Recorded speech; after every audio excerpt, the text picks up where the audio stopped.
If the meeting's been called to order, I cannot hear. It looks like you're doing your intro section. That's why. There we go. Okay, thank Can you. you hear now? All right. Yep, all good, thank you. You missed the best part. So for those of you online, just remain muted unless you've been recognized to speak, and keep in mind that the chat function should not be used except for technical issues or difficulties. Last, I hope everybody had a happy Thanksgiving, and I want to thank everyone in advance for participating in a civil way. I know we got a meaty agenda with some really tough decisions ahead of us, both tonight and in the months ahead. With that, are there any adjustments to the agenda, Manager Sterling Castro? I believe Councilor Booten had an adjustment about the Christmas for Kids Yes. allocation. If we could just put that at the end of the meeting for allocation. Allocation. Under new business or under consent agenda? No, I think we should do new business so we can talk about it. Okay. Christmas for Kids is item 8H. Yep.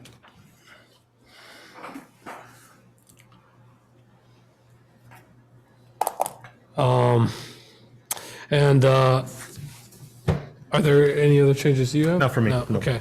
I'd recommend that we move the VLCT Welcoming and Engaging Communities cohort application up to the consent agenda, as well as the VORAC grant proposal for the ADA trail, unless there's an objection to that.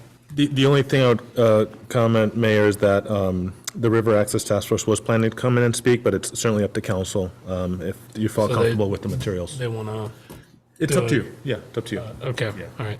They, Danielle, are you on the line? She is going to be joining at, she says she may not be able to be here until 7 because she had a previous meeting explaining the same grant application, so she will be, Okay.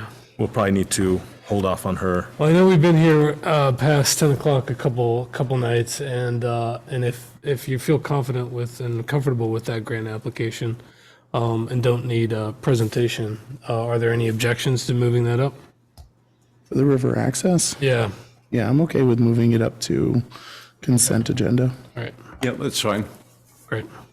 Except for it's awesome and folks that don't know about it, they're going to make the path from Rotary Park to Waterfalls ADA compliant. Be really exciting. Yes, and more flood resistant. So the other change I mentioned, Nicholas, but didn't make it in the agenda, was just discussing a council legislative platform in conjunction with the legislative or the public affairs lobbyist contract. This is something that a lot of other municipalities do, so that when they engage with the legislature, it's there's an official adopted platform, and things stay on script. So. Yeah, I would just mention, I thought it would be more appropriate to do it if the council approves a contract with Leonine to do it and after consulting with those experts. But it's again, it's up to council. So we'll leave that under new business? Yeah, I was just going to have it as item BI or II. Oh, yeah, that's fine. Yeah, and we can start with the discussion, and then that might give us a good starting point for a list of items to include in a legislative platform. Some of you may have received a forward from M.A. Green of BADC of the Bennington's legislative platform. Yeah. Okay, so there's an example of one that you've seen. So, all right. With that, if there are no other adjustments to the agenda from City Council, I'll move on to visitors and communications. All right, Chief Phil.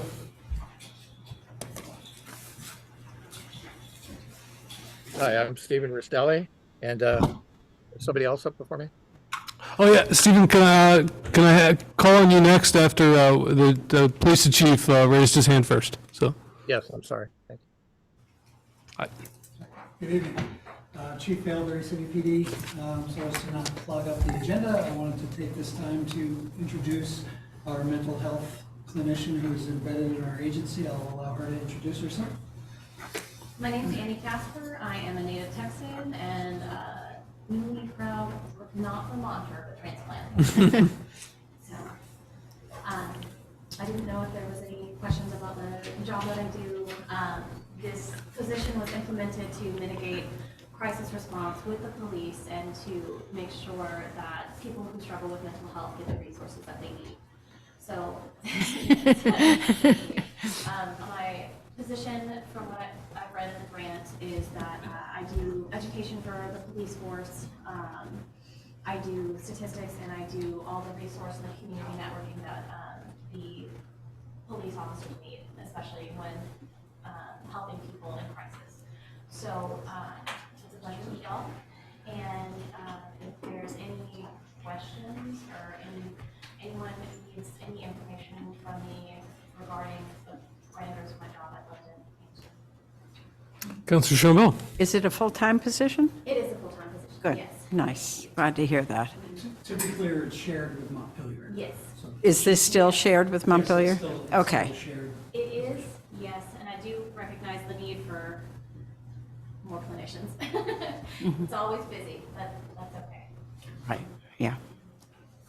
And are you mostly responding to calls, or are there also just, is there also like a caseload of people that you're touching base with? It's both, yes. So it's more response to calls, but then it's a lot of follow-up with the people that I interact with. So it's the people who need help are typically the ones who need the follow-ups to stay on the right track to getting their mental health in a healed position. So, Thank you. Councilor Deering. What do you do in conjunction with Brooke? with Brooke, so Brooke and I have been trying to collaborate. I just got hired on in October. It's been very busy since the start, so we haven't done much to collaborate to answer your question directly. But what our process is we are trying to visit. So there's people who don't have the mental health component that still need the social work part, and that's where Brooke comes in. And then there's people who need mental health and social work, and then there's just people who need mental health.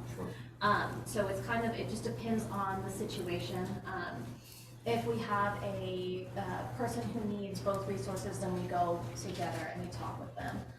There's a few people out in the community who do need both, so we plan on in the next month going and seeing them and building a rapport and building a community for those people. So it's been slow in the process, and I do apologize about that, but that's what our plans are in the next month. So we collaborate, we get together, decide what resources are needed, and then go from there. Sure. And I appreciate your work. Someone who's studying to become a trauma therapist, what you're doing is phenomenal, and it's really important in our community, so thank you. Thank you. Absolutely. All right. If there are no other questions, thanks for the introduction, and great to have you here in Barre City. Thank So, you. yeah. Nice meeting you. Good night. Thank Yeah, you. you too. All right, that takes us to Stephen Rostelli. You had your hand raised, Stephen. Yes, under visitors and communications on your November 21st meeting, 2023, you have me listed as, listed as none for communications. And you have my name listed, and that my complaint is actually a neighborhood complaint, not just me.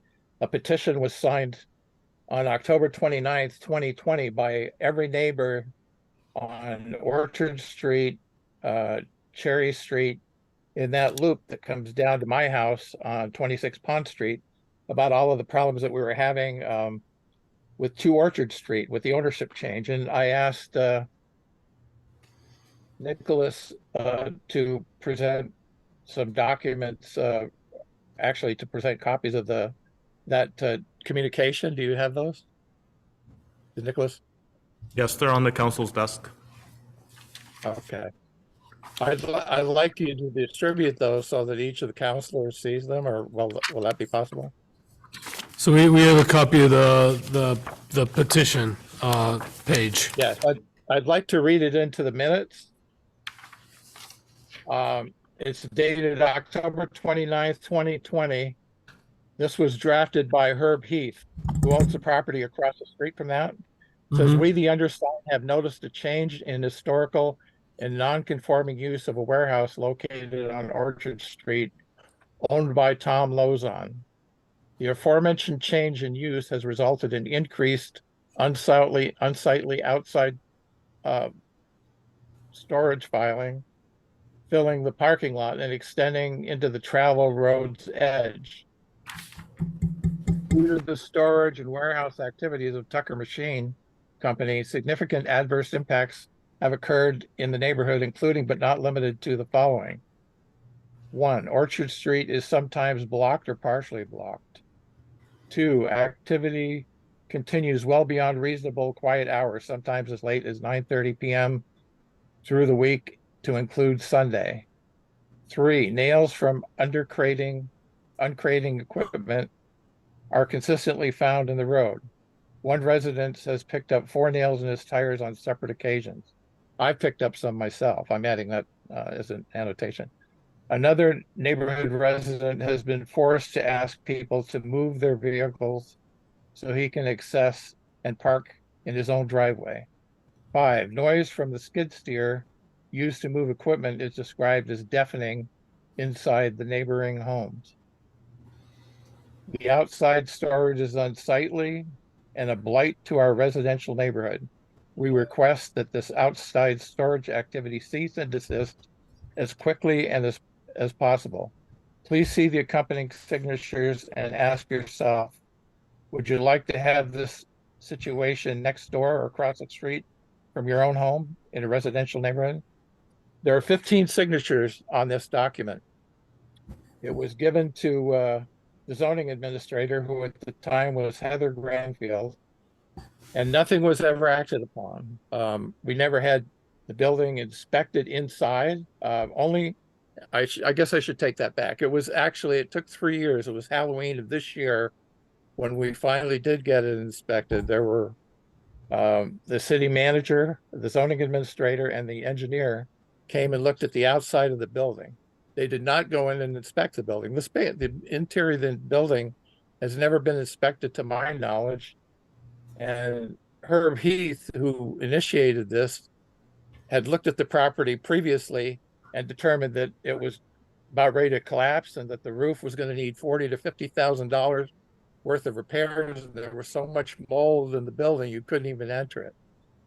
So not only is the building a problem, but the tenants that have been in there have really turned it into a junkyard. And so what I wanted to say was, first of all, I wanted to thank you, Jake, and Nicholas for at least listening to me, because nobody else through the years has paid any attention to this.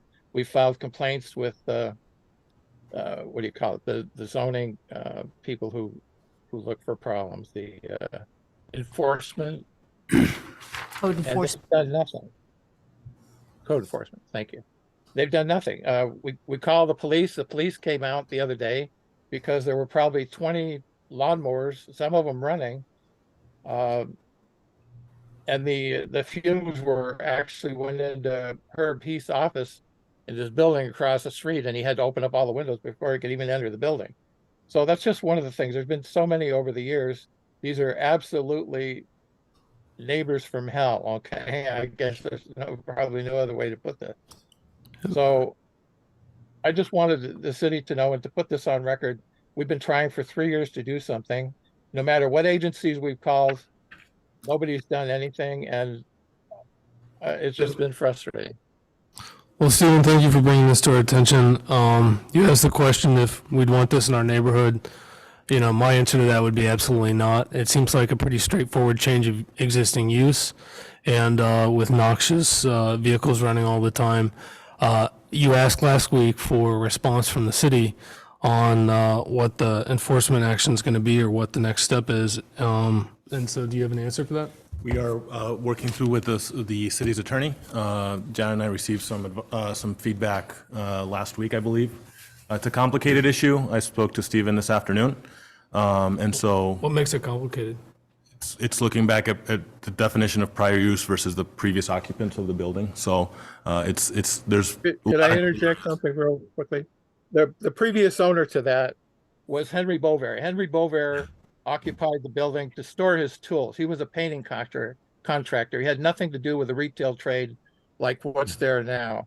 And it seems to me that you have a non-conforming use renting to an extremely non-conforming use situation. And I don't see that as being complicated. Unfortunately, it is. And so we are working with our lawyers. We have to make sure that we don't set new precedents when we make these types of decisions. So we have to be deliberate when we make them. And so We are working through it.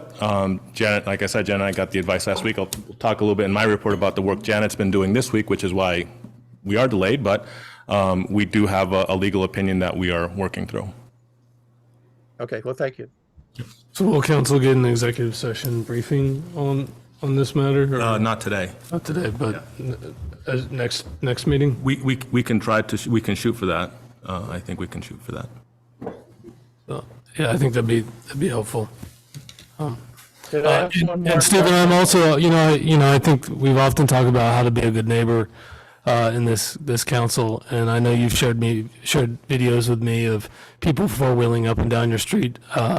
I think, or employees associated with this site flipping off every neighbor on the street. I can understand why, but there are 20 people here who are pretty frustrated. And hopefully we can make our ordinances work for you and your neighbors. So, Can I ask one more question? Sure. Well, will you post a video of this? Because the video from last week hasn't been posted. Yeah, I'm sure we will. It'll be up on the, is it up on the YouTube, Chris? Yeah, it's up on, we'll link it on the website as well. They usually get updated between meetings. Excuse me, Councilor Okay, Stockwell. thank you. can I just ask one informational question? So it was used to store painting equipment for a painter, but now it's used as an adjunct for Tucker Machines to store their equipment? Is that what's happening now? Yeah, they're storing. Come outside. Listen, at the right time, we'll get to tell the whole story. We'll get to tell the story. We'll get to tell about the fact that Mr. Heath was offered this property by Pete Bover. He turned it down. That's when Pete came to me. Before we purchased the property, I told Pete, well, why don't you go to Herb? He owns a lot of property here. But Herb had passed, so we purchased the property. Since then, Herb has offered no less than 3 times to purchase the property from us. I've made arrangements with Seth Tucker. I am supporting a local business. We are not in violation, and I will have my day to tell my side of the story, Mr. Rastelli. So you know what? Why don't we not take up more valuable council time? At the right time, anytime, anywhere, we can air our grievances. It's also maybe next meeting, we can get a briefing from our zoning administrator on the change in outdoor storage on the property. So, all right, with that, that takes us to our consent agenda, unless there are any other items for visitor and communications. Yes, yeah.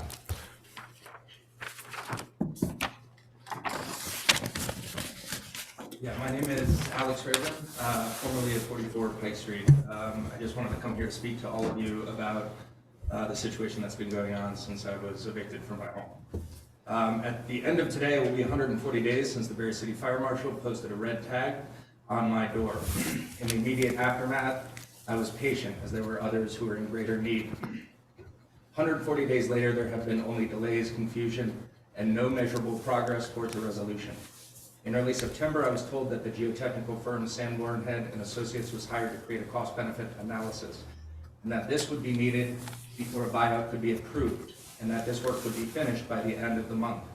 At the end of that month, September, I was called and told that the firm did not have the necessary equipment and that this deadline would be moved to the end of October. In early November, I noticed the crews from Sanborn Head and Associates working at my house. The engineers on site told me it would be 2 weeks before the report was given to the city. It is now early December and nothing. I'm aware that the city has decided they need this information before moving forward. So what are each of you on this council doing to hold this company responsible for the work you have paid them to do? What steps are you taking to ensure that another 140 days does not pass without any movement towards resolution? I want to be clear that FEMA supports a buyout and that they cannot provide more assistance to me for what they see as an irreparably damaged home until the city officially condemns the house. This means that there is tens of thousands of dollars of assistance that I cannot receive because of the lack of a decision from the city, as FEMA cannot move my case from the home repair category into the home replacement category until the city makes a decision. The state also supports a buyout but cannot act until the city makes a decision. It all comes down to you. I and every organization and agency involved in this situation are waiting on you. And I want to be clear, I understand that this is complex. I'm a former public servant and employee of the state government in the executive branch. Please don't explain the various nuances of bureaucratic processes of budgets to me. Please don't explain how hard it is to make contractors stick to stated deadlines. And please don't tell me you empathize with my situation unless you too are dealing with the financial and emotional devastation of losing your home. Instead, tell me what you are doing now to push towards finding a resolution on Pike Street, what you've done this week and last week, and what your backup plans are, and how exactly you are going to ensure that individuals like me will not continue to be forgotten and ignored. I know that you are all busy, but you signed up for the task of representing the city and its people, and I'm imploring you to do anything in your power to expedite this process and create a path towards resolution. The flood, the landslides, and the ensuing disaster response ecosystem collapse has had profound effects on my health and well-being. I have not slept a full night since July. I've experienced the longest and most trying depression of my life. Please, I am begging you to help me find resolution. And above all, please acknowledge that I am a human being speaking to you from a place of extreme vulnerability, asking you as my neighbors in my community to do everything in your power to make the situation right. Thank you. Thank you for bringing that. Would you be willing to email that to council so we have it in writing as well? Yeah. Is there any update from staff on the status of? I mean, yes, I'm afraid it's not the one that Alex is going to want to hear, but we struggled to hire a geotechnical firm. It took us several weeks, maybe even months, to get one on board. We couldn't, so that was struggle one. And this is work that's in demand. They had an equipment delay. We check in every week with them to see to ask for progress, and they are this particular slide, as I've mentioned to the council, is the most complex one that we are facing in the city, which has resulted in the most invasive study on site by the geotechnical firm. Was their initial estimate aggressive? Probably, but it was still, their initial estimate was this was going to take the longest to evaluate. I have the application from the state, I have the application from BEM. We could put it on an agenda. I happen to believe we need more information to make that decision, not just for the future of that site, but what that landslide could mean for the houses below it, which is also uncertain. So I think before the city, my advice would be that before the city takes on that decision, we understand the full scope of what it means to buy that out. So I hate to give the same answer, but we are waiting on the most complex study of any of the dozens of landslides that occurred in the city. That's all I have. When's the earliest we'll be able to start making buyout decisions? I mean, for me, it's always been the landslides have been the most straightforward, followed by river adjacent properties. So I would expect that we could make a decision on, for example, the 2 Pike Street homes as soon as we have a report and we know what the implications are. And so that could be at the next meeting if we get a report back. I think that there's some other, as we've started to dig down deeper, there's some more obvious candidates for buyouts that are, as you mentioned, Mayor, river adjacent, that would be good candidates for new floodplain. So we're starting to bucket those in. Spoke to VEM about this last week. The state is in the process of procuring expert help to help us understand which properties make the most sense to buy out. Because as you recall, there's 40 properties on that buyout list. If we buy them all out, that could be really painful. So we could have a motion next week with 40 buyouts. I don't think that's wise because of the development implications and the risk implications for the city. And so we're hoping that the state's expertise is going to be able to help guide that decision. Teddy or Councilor Wozniak? Teddy's fine. But per Alex's point, what do we have timelines for the delivery of the report? Is it possible to, I understand absolutely the need to treat all buyouts, under the same basic processes and same standards. But what do we have in terms of, could we have partial reports if they have 20 of the reports ready? Could we receive those? Sorry. No, well, Sorry, Councilor, I didn't mean to cut you off. You're good. Yeah, so we've actually received several. I think it was 2 meetings ago, I updated council. We paid a trip to 43 Foster Street. We've gotten a report from Kinney Place. So we've started to we got another one, I believe, on the Public Works Garage. So we started to receive several of the reports.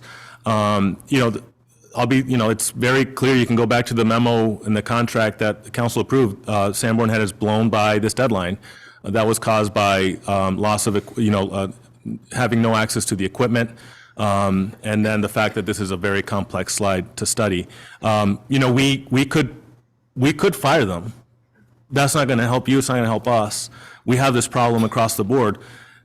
When contractors don't deliver, and we have clauses in them to terminate, a lot of times we're making a judgment of, if we terminate this contract, we have to re-RFP, maybe we only got one bid, and then maybe we're just, putting ourselves in a worse position. So unfortunately, even though they've blown by this deadline, we have to be patient for the study to be complete. We check in on this every week at the city level, and I think it probably speaks more volumes to the complexity of this particular slide, more than anything.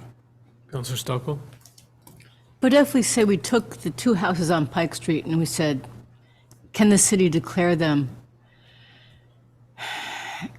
Can the city say that these houses should be demolished? Could the city do that without this report? Maybe as an additional follow-up, so you speak to there would be a liability if the city Yeah. bought these houses. So what liability are we talking about beyond the budgetary liabilities that we're already planning for? I think what we really want to understand is there liability beyond the two homes on Pike Street? So what would that, like? Sliding below Pike Street to the houses on Oswald and George and Howard. So how would buying that property out expose us to additional liability? Because I don't think we would be, we might, those other houses would either become, we'd have to mitigate against those houses being damaged, or we'd have to consider then buying out those houses if that was an issue. So we could still end up, I think we need to know, and we need to understand what other systems, if we have to build a $1 million wall to protect George and Howard Street, I think we should know that before we buy those houses out. Yeah. Because we're going to probably need help to do that. Councilor Lozon? So, Nicholas, would it be, I understand what's happened. It's all unfortunate, and I'm sorry that it's happened. But I can't look at anyone and say, well, there's blame to be placed. It's the circumstances, as you said, have been challenging, and certainly with the equipment delays have been unfortunate. But going forward, can we try harder to manage the expectations? Yes. So could we start tomorrow by simply calling them and saying, well, what is a reasonable time frame to receive this report? And we don't we don't want the optimistic version. Right. We want the realistic version. And then obviously, I would support your recommendation and your advice that the council can only move forward with approving these buyouts with complete information. To do anything else, sir, and I'm not in your position. My home was marginally affected by the flood, so I'm certainly not in your position. I'm not going to patronize you by saying that I understand what you're going through. I don't. I'm just sorry for you. But I think we could do a better job, managing things going forward, and starting by approaching the contractor, explaining the urgency of the situation, and ask that they expedite the report. Absolutely. Okay, that would be great if we could do that. I also just need to say I'm appreciative of the help that I've received. The reason I come here stating this information the way I have is because the only way to describe it is a disaster response ecosystem collapse. There has been no one who's been able to follow through. The attorney who's representing me through Vermont Legal Services does not know what to do and is reaching out to national colleagues. It is by far the most complex situation that anyone I've spoken to has come across. That does not allow me to have any sense of when I can move on with my life. In a sense of the damage that has happened since the flood, without power, the house is filled with mold, the pipes have burst, there's a lot more damage that's gone on. Just being in communication is really helpful, being acknowledged is really helpful, and any resolution and any work that's done is really very much appreciated. I don't mean to blame anyone, that is not the intention I have here. But I do need to hold you all accountable as elected officials. It's important that I do. Thank you, Alex. So your house at this point is, no matter what happens, your house is no longer livable? Correct. Not at all. And your attorney is reaching out to people that will give him the expertise he needs to proceed? She is, yes. She is. She's a free attorney from Vermont Legal Services, and free attorneys work as well as other free folks who help those in lower income classes, which is not very efficient. So one follow-up question, what assistance can the state, or what are they doing in this case? I mean, obviously the Scott administration has put probably more than $100,000 of billable hours into the Gateway project, which to me would be the lowest, in terms of like direct impact, like river resilience, like buyout measures.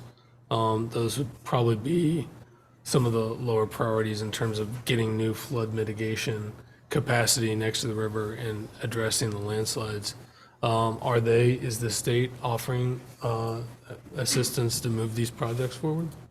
Which projects in particular, Like these Mayor? landslide. So the state doesn't have a geotechnical specialist. What we would need from the state is a geotechnical specialist with Sanborn Head's expertise, and there isn't one in the state. They've, actually, I would say the state's done their part better than we did.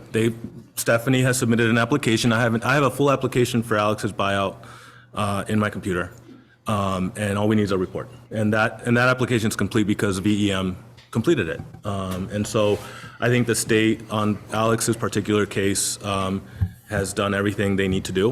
What they don't have is a geotechnical specialist, and I'm sure if they did, they would have. That's the only thing we need. holding it up. Yes, the Okay, only thing we all need. right. Well, thank you for sharing your story and what you've gone through. Yeah, thank you all for your time, I appreciate it. Thanks, Alex. We'll try to pay closer attention. Sorry. I see Shauna Trader. Hi all, good evening. It's Sean from the Rainbow Bridge Community Center. I didn't know Alex was going to be here tonight, but I can speak for a decade. Great person, definitely deserving of some closure. My follow-up for that would be, so it seems like, report notwithstanding, the pinch point is, the city has a finite budget, there's 40 buyouts. Is there any support from the state or the feds to help municipalities with buyouts to relieve that budget issue that, might Yeah. make us more Well, inclined to pull the which trigger part, on buyouts? Shauna? So buyouts, yes, absolutely, the straight buyout.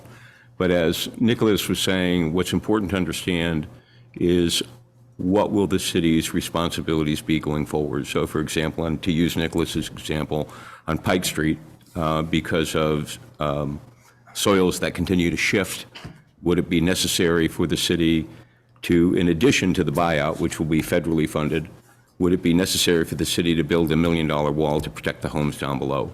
Those funds are much, much, much less clear in terms of, so it's just caveat emptor, let the buyer beware, and the city has to do their due diligence. All right, well, I'm glad to hear the buyout service is federally funded, and I hope they'll follow up with, ancillary financial support in situations like where it might be appropriate. So I'm here tonight, thank you, Tom, for that explanation. I'm here tonight because the Poor People's Campaign is having a meeting tomorrow at the Rainbow Bridge Community Center at 10 o'clock in the morning. We'll be serving hot tea and community, as we always do. If you're not familiar with the Poor People's Campaign, it is a nationwide, global nonprofit aiming to organize poor people to solve the problems that we face. And I know we talk about that here a lot, so I thought this would matter. Abolishing poverty, abolishing or fighting systemic racism, abolishing the war economy. These are all things that the Poor People's Campaign aims to do. Barre does not have a cohort yet, and we are starting it tomorrow. So I invite you all to join us at 10 o'clock in the morning, 81 North Main Street, Barre, to see what's going on with the Poor People's Campaign. Tomorrow at 10 a.m. at the Rainbow Bridge. Thank you. Thank you. Yes.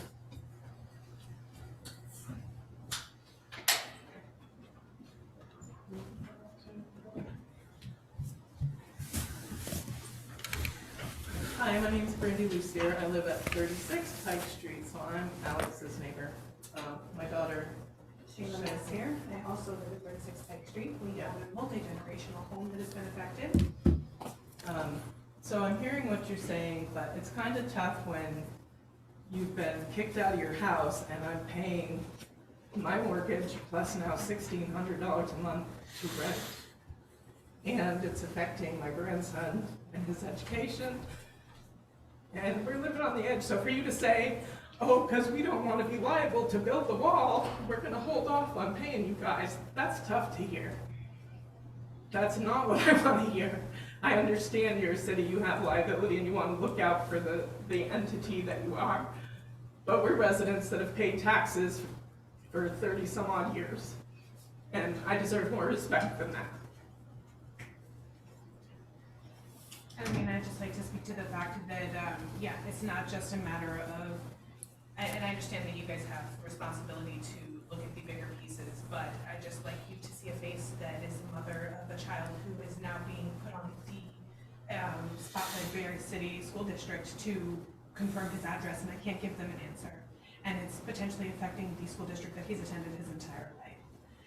And to know maybe next week, but if I have to pull my son out of school by next week after all we've already gone through in the past 6 months, that week makes all the difference for me. I also feel like the communication around I mean, we've put out multiple calls to Nicholas. Our most recent was not even returned. We were provided with dates that then had no follow-up because this sounds like those dates were then pushed back by the company. We didn't get that communication. I found out more information about the status of our home from an article written by 7 Days than I had from the city. That doesn't feel good. It doesn't feel valued. It doesn't feel understood. And it's very hard to stay calm and collected and believe in these processes when you're not getting any information. Could I ask, is your home also unlivable at this point? Yes. Full of mold, probably broken pipes. So if they say that we can move back in, I don't know what we'll do at that point either, because it would take so much money to make it livable again at this point that It's probably not worthwhile. If we just buy out these 2 houses, does it really say that we will therefore do everything else for houses that are still standing? If we say, look, here's residents of Barre City who have been residents of Barre City, and these are 2 houses that are no longer livable. They're no longer repairable. We can't do that. I mean, we could put on an agenda next week. The problem is we'd be doing it with incomplete information. And again, not knowing if we have, like, just back to my example, if we have to build $1 million wall. And if we have to build $1 million wall, I think we should work with the partners who are working with us on the buyout to understand how we do that, because we cannot do that. It's very clear we cannot do that by ourselves. So again, it's a matter of information. We could buy out all 40 next week, and we could buy these 2 next week. It's really, I have the applications for Brandy's house as well. What we need is a report to understand what the risk and liability is to all of the taxpayers. And I know that's difficult, but that's what my job is. And we would be making a decision with not even half the information, I think, if we did that. And I suspect the outcome is known, but we need to have an expert tell us that. At least that's what I believe. are they giving you a reason why the information is being delayed? It's the same delays that we face across the board. Lack of staff time, it's complexity of the project. The main delays due to the fact that they couldn't get a drilling company in for several weeks beyond their projected time period. They have been complete for, well, I think I spoke to you the end of October, and they were wrapping things up. So yeah, it's been like 5 weeks. I just don't know. To write a report, compile information, I don't think anything beyond 4 weeks is reasonable. You know, the initial estimate they had was about 4 weeks. Yeah. So if they wrapped up their drilling when they did, we're not completely, it's beyond, again, it's beyond their timelines. But we're at the mercy of experts that we had a really hard time to get, and who have a lot of work of this nature. And as I've told Alex multiple times. I think I've told Brandy. I can't remember. We probably spoke in October. I forget the last time we spoke. The second I have a report, it's being forwarded to both of you. I just don't have a report. So, thank you. So, it's the worst part of the job when people like you and Alex come in here and you realize we're really not doing I know we can do better. I mean, we can. Not that we can push reports along faster, but we can certainly communicate better. So, Nicholas, is there any way, even our council schedule, we meet every 2 weeks, as opposed to every week. Is there any way that we could literally maybe make you available on a Monday evening, Wednesday evening for 1 hour from say 5 to 6, so that folks who are inquiring about a buyout could just come to the council chambers and you could just give them a 1 hour update? That would make it efficient. So you're not making 40 phone calls, you're making one, but I know Nicholas is working on it, but I also know that this is unprecedented. The last buyouts, I think the only buyouts the city have done in its history was up on Hilltop. Brook Street. And oh, that's right, and we did some on Brook. That was 5 total, in total. And that was over a three-year period. 2 years. So this is unprecedented, so, and I know this doesn't help. And I'm sorry, because what I'm saying, I want to help. But I think maybe, Nicholas, as opposed to having you make 40 phone calls, if we can do that for the time being, pick a time, whether it's 4:30 on a Monday, or I'll be here. Sure.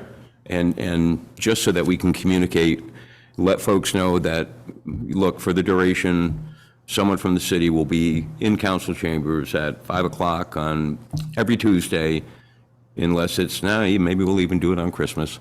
And because it's important to you, and I get it. Like I said to Alex, I'm not going to sit here and patronize you by saying, oh, I understand. No, I don't. I don't understand, and I'm sorry. And I hope everything works all right for your child, because that's the hardest thing of all. To be a parent, not think that you're doing the best you can do. Been there. Worst feeling in the world. So, I am sorry, and I know that going forward, we're going to work really hard to do better in terms of the communication.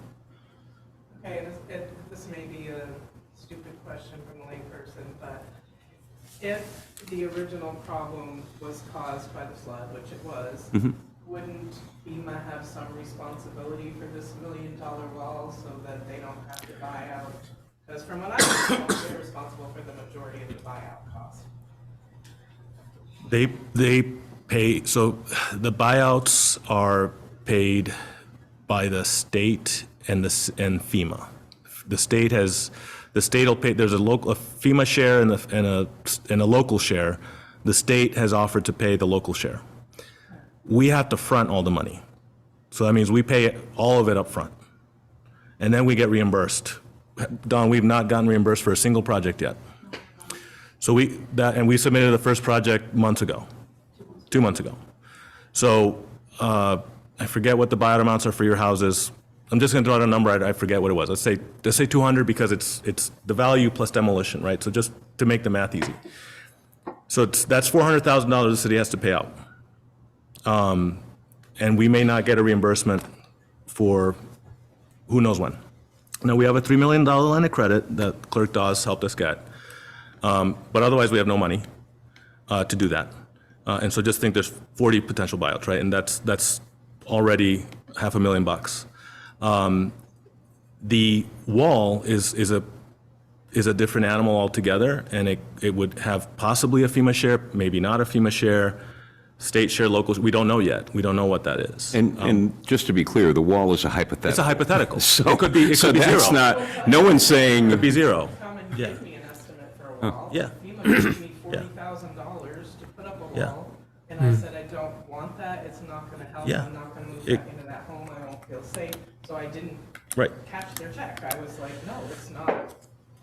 It's I need to be bought out. the wall might not might not happen, but we need to know that. Right now, we don't know that, and we could know that as soon as Sanborn Head gives us a report. So we know the coring's been done. They're in the report drafting phase. To help us as a council hit the ground running for what I would characterize as like the tier 1 buyouts, people's homes have been red tagged. There's been damage, or there's a clear threat of damage, or you've not been occupying in them, and now there's been damage because they haven't been occupied in.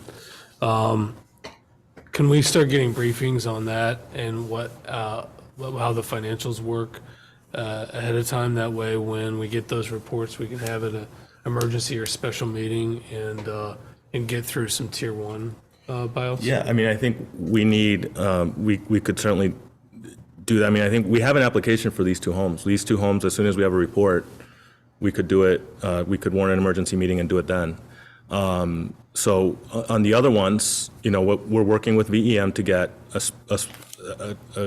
an expert who can tell us of the 40 homes that have applied for buyouts, you know, these 5 are the ones that make the most sense and would make the most sense at floodplain. These can be salvaged. These can be, you know, you can save these. That's the information we need to move forward. I think on Pike Street. So when are they delivering that? The state hasn't hired the consultant yet. Okay. Yeah. So that could be more time. And I do want to, you know, it's important to remember the last buyouts we did took 2 years. So we are way ahead of schedule for Pike Street, certainly, and possibly for many of the other ones on our plate. Brook Street took 2 years to complete. So people not in their homes? I don't know what the situation was in Brook Street, but there was all flood damage as well. But we are ahead of schedule. I know we're working really hard on that. Because what FEMA told me is that when they drive them out, they have to be demolished and it has to be forever green space. Yes. Yeah. So Correct. I don't know what you were saying about. About what? What you were just saying about some of them being, I got the floodplain thing, but some of them being. Oh, they're all going to be green space. So I think what we're trying to understand is there may be houses, there may be residents who applied for buyout that, I'm just going to make up an example, right? So it may be a house that's between 2 houses, and that may not make sense as a buyout because it doesn't make a floodplain. It just makes somebody's side yard bigger, right? So that may be a house the city doesn't want to buy out because somebody can redevelop there because there's 2 houses standing next to it, right? That's just one example. There's other. Of the 40, not all of them will receive the buyout. Possibly not. So that's the information. Again, I could bring applications to the council next meeting, but we would be doing that blind and we would be forever losing 40 parcels of housing in Barre City, which would be really difficult for the city. I think Pike Street has been, the real hard part about Pike Street is that it didn't give. It's a potential landslide. So we already, you know, Portland Street's already been demolished because that one gave. That house was destroyed. Pike Street is much more complicated because it's a scientist experiment, right? Like it's an engineer's problem in a textbook, right? Like it's what if. It hasn't given, so that's why it's much more complicated. And so that's the best I can do. I know it's not ideal, but we're trying to get to a point where we can move very quickly on those. Oh, I'm sorry. Go ahead. Oh, I appreciate you coming in and just letting us know where you are and giving us an opportunity to focus on these issues. And it sounds like Nicholas is going to be writing the contractor as much as possible. And I think we can reach out to our state recovery officer, Pat Moulton, who's been assigned to us. I was really glad last meeting to hear that she's willing to expand the scope of their Gateway District project, because initially they left out a lot of homes and properties like yours that have been impacted by red tags or river adjacent flooding. And maybe we can reach out to Pat to see if this VM thing, assessment of the buyout requests can move forward faster, because I'd hate to be in the next step of this process and we're waiting on another report from the state they don't have a contractor for, and could be 4 months. when I think, from a common sense perspective, there are some decisions that I think will probably be more politically straightforward, and you're budgeting for those buyouts in your municipal budget right now. Not really. Not really, well, We're not. okay. So, we don't have money for it. We have like. Well, in the grand list, right? In the grand list. We're Yeah. budgeting, but we're Yeah, not, so- we're not budgeting for, Yeah, the purchase is gonna be a different problem. yeah. We're assuming the lost revenue. The cash flow is gonna be a different story. Okay, yeah, okay. At any rate, but if we can get, start getting briefings ahead of time on how the buyout process flows, and then, so we're poised and ready to act when the moment comes, so. Counselor Deering? I just wanted to let you guys know about the McKinney-Vento Act, so your child will still be able to go to Barre City School regardless of where you live. So because you've become homeless because of the flood, your child will still be able to go to Barre City School. Yeah. Yep. Yeah.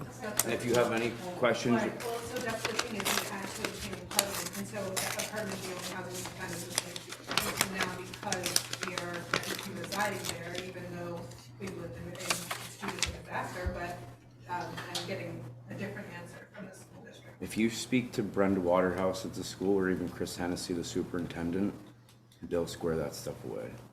And I'd be more than happy to help you with that as well. Thank you. Absolutely. All right, thanks for coming in. I see one more hand raised for visitors and communications.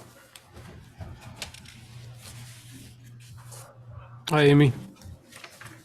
Hey, I was just wondering, in my day job, I deal a lot with the state getting engineering reports, and we'll have them at, they might call them like 30, 60, 90 completion, so different draft versions. So I'm just wondering for this report for these folks, is there any way to get a draft document quicker? Like, I don't know how your contract was set up, but sometimes you can tell the answer of where something is headed, without every figure and table being, finalized in a final report. And obviously the city should get a nice, pretty final report, but is there some draft deliverable that you can get?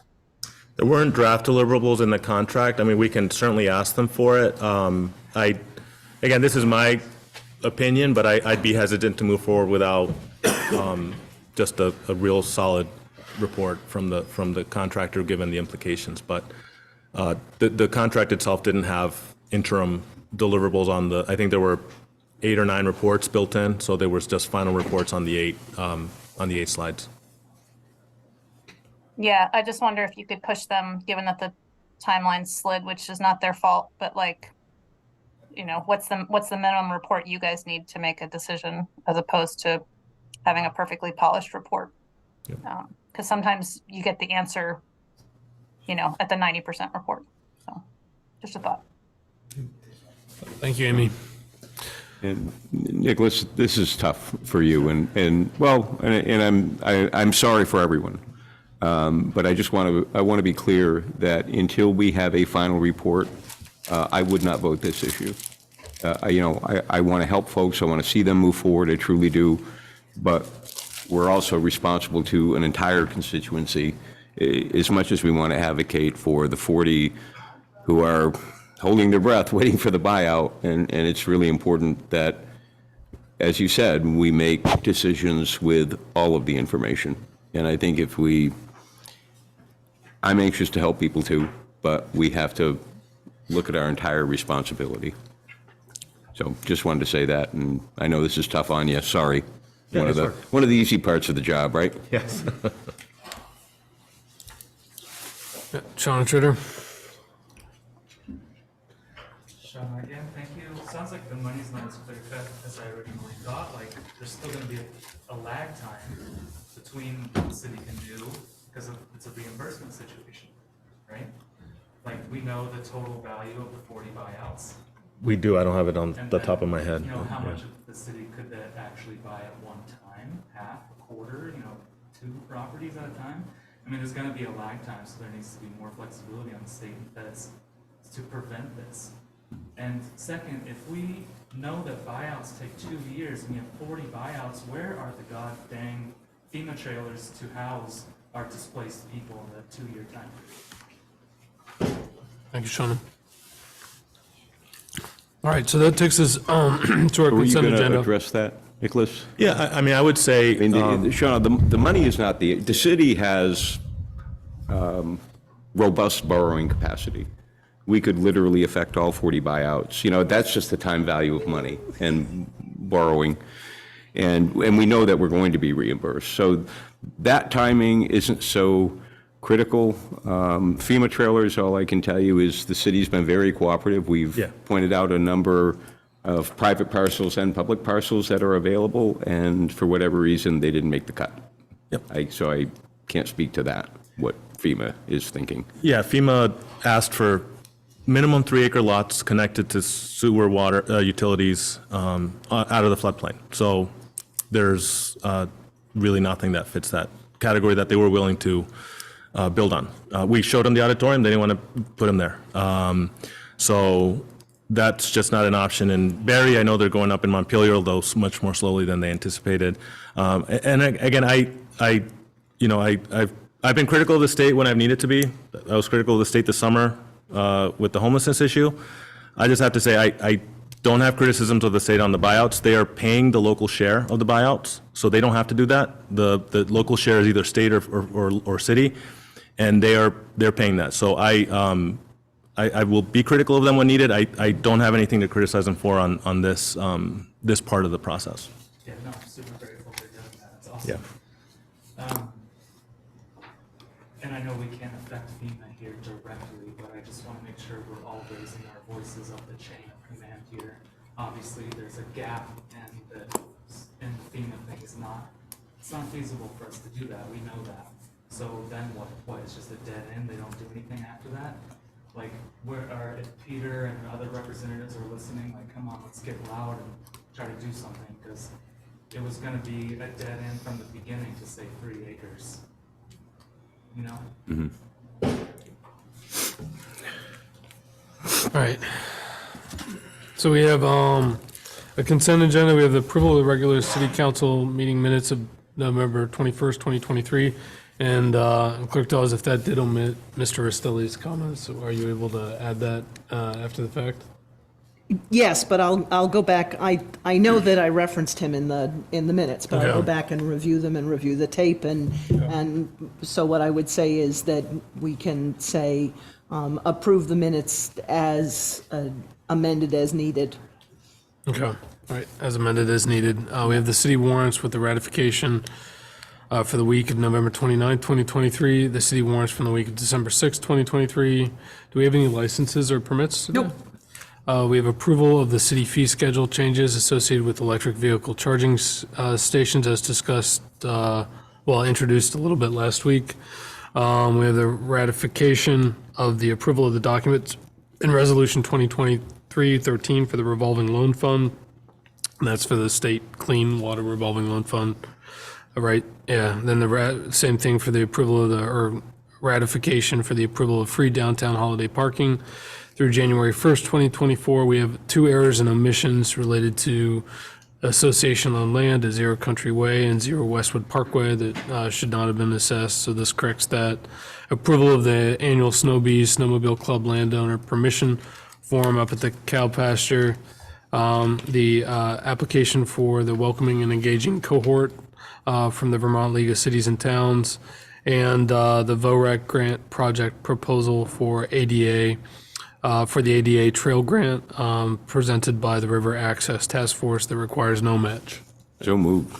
Second. There's a motion. I'm sorry, and in my motion, add and to H and authorize the manager to sign. And authorize the permission form, authorize the manager to sign. Or mayor, I mean, either or, somebody's got to sign it. Manager's fine by me. So we have a motion. Is there a second first? Yeah, Counselor Stockwell, second. Second by Counselor Stockwell, under discussion. Well, since Danielle's here, I don't know if you want to say anything We regarding. moved it up on the consent agenda, so. Yeah. I don't know what that means. It means that we are just going to approve it, but if you want to do a dog and pony show, I mean. And do you want to take it back off the consent? It would be. Or, Well, it's on at this point. Thank you, Nicholas, for getting me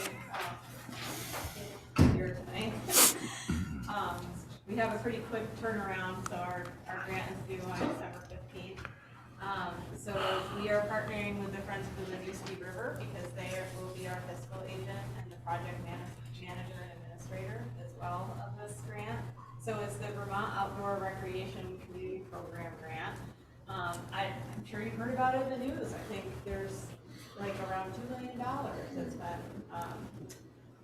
given to this grant fund. And so our goal, we thought, well, this would be perfect for the work we want to do because it meets recreation needs, but on a much like larger scale than just being able to like, ride your bike on a trail or go hike up a mountain or something like that. So this is really all about providing some resources to the community. So it's a master planning project and design effort that will focus on identifying and creating connectivity between existing and potential river access sites. And the goal is to bring the community together around rivers and develop wayfinding as well to seamlessly integrate the features into the city landscape. So we're looking at things like when you drive into the city, you see a sign that says, welcome to the Stevens Branch watershed. When you drive over the Jail Branch, there's a sign that says the Jail Branch River. So you get to know as you're coming through town that there are these water resources in Barre City that we value as a community. So the project is also going to include, this is a part that I'm really excited about, is a preliminary design. So that'll be a conceptual design for an accessible trail to connect Rotary Park to the Stevens Branch waterfalls. So something that we've heard a lot from folks about the trail that exists is that a lot of folks aren't able to actually use it because it's steep and it can be a little slippery. And so we've gotten a lot of requests like, can we make this trail easier to access the waterfalls and have more people be able to get there? And so we know that it may not be feasible to put something where we want to, but we want to at least look into it and see if it's something that we can do. And so it's going to support our mission and vision as the Barre River Access Task Force and the goals that came out of All In for Barre, so that's super exciting. And a big piece of this is that we're hopefully, if we get this funding, we'll be working with a contractor who's really focused on community engagement. Because a big part of this project is to be able to get input from people in the community that we don't regularly get input from. And so it may be a hard thing to ask for, but we're going to try to do it. And so we're really hoping to be able to get feedback from people so that we build a trail that really does meet everybody's needs, because I grew up being pretty comfortable accessing the outdoors and being in the woods and going in, near water, but not everybody has that experience. We just want to make sure whatever trail we create, it's really pretty open to anybody who wants to use it, that they feel comfortable using it and that it's safe. Because I know we have issues, related to the river around safety as well that people are worried about. So we want to make sure that people feel comfortable. So that's kind of our goal overall. And obviously Peter's been very helpful with the project. We just put our letters of support together, so we'll be emailing you with that, Nicholas. But in terms of like what we were looking from the city to, was to be able to also be one of our, partners and just helping provide input on the design plans. Obviously, we're only going to about like a 30% design and building a master plan. So our hope is to continue to apply for stepwise funding through either this funding grant or other funding grants to keep this going. So it won't be the last time you'll hear about it if we get funding, and hopefully we'll be able to bring it to a council meeting to present on, and hopefully some of you will be involved in the community conversations around it as well. Thanks, Danielle. Peter, anything to add? Well done. I would only add that one of the, it's not a one-off, one of the companions supporting initiatives that, like the grant that you're about to approve, I hope, is going to be duplicated down at the Granite Museum near Jones Brothers, because that's a really nice, very different experience, but nevertheless has some challenges for accessibility by folks who may be challenged, physically challenged. Mm-hmm.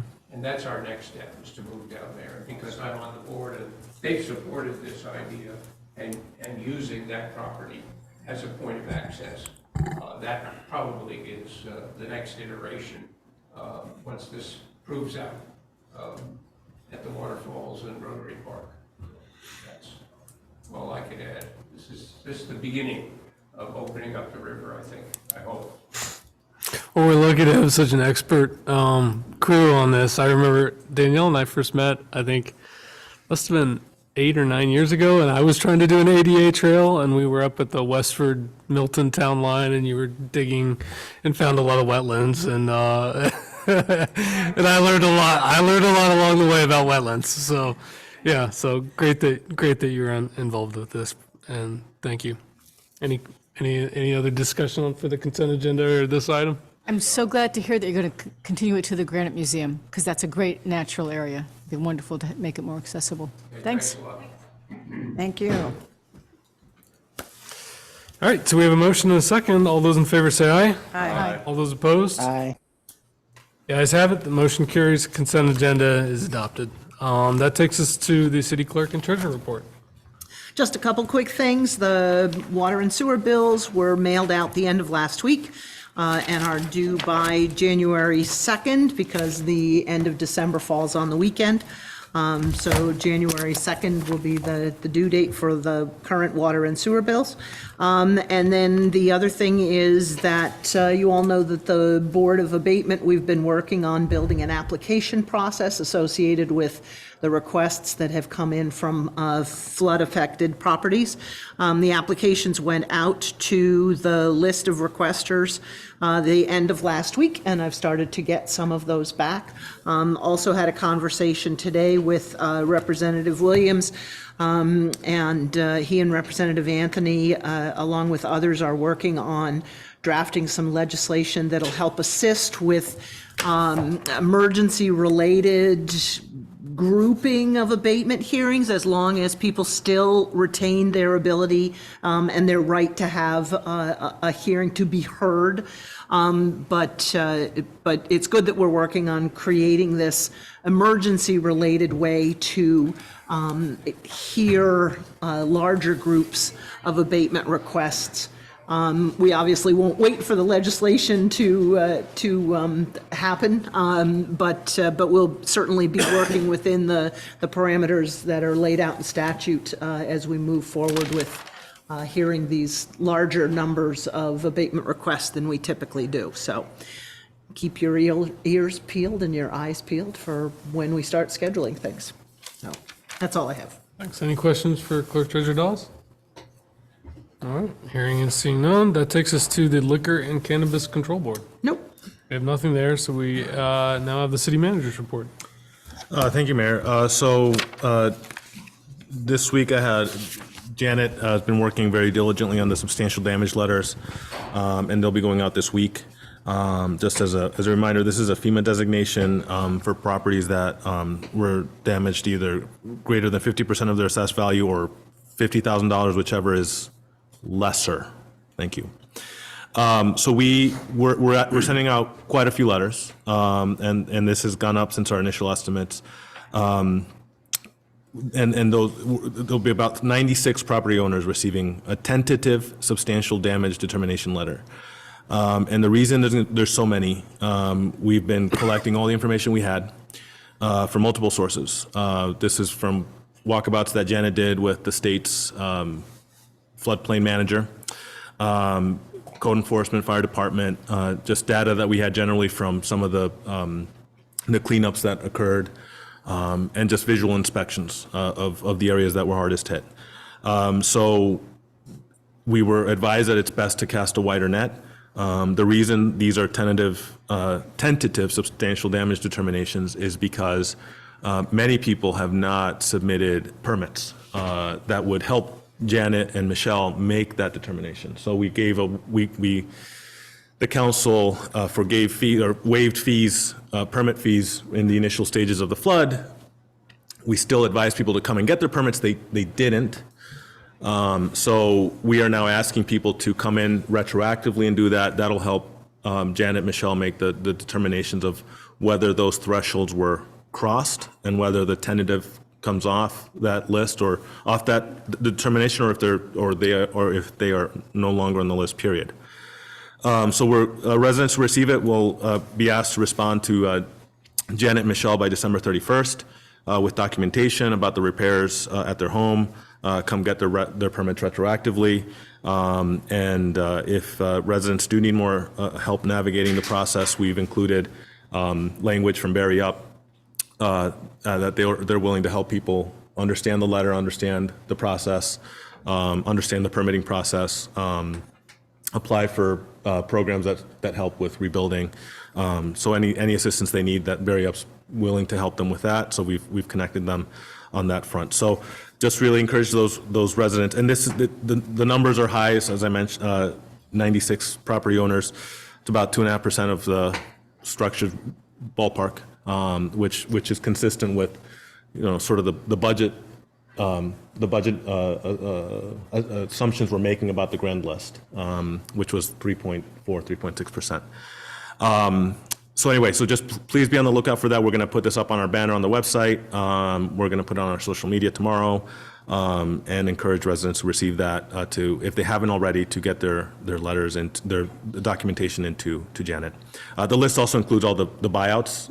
We put those on proactively, under the assumption that if you've applied for a buyout, you've probably sustained significant damage. So that's one of the other reasons the numbers are a little bit high. And then speaking of, I mentioned Barre Up earlier. Speaking of that, I was reminded we do have a lease with Barre Up for the old PD space. I neglected to put that on a council agenda. But we'll put it on for ratification next week. And probably the reason I forgot to do it is because I didn't negotiate it, because I'm on the steering committee. So Assistant Manager Donahan took care of that for me. So just as it's pretty straightforward lease. It's basically the same terms we had with the partnership. It's zero cost lease in the building through May 31st. And we'll have the full lease on the agenda for ratification at the next council meeting. For clarification, Barre Up is not Barre City, correct? Correct. Because I have some constituents asking me whether Barre Up is part of Barre City or not. No, it's not. I think FEMA actively encourages that it not be affiliated with government. I guess there was some confusion because of the way that it started in the beginning.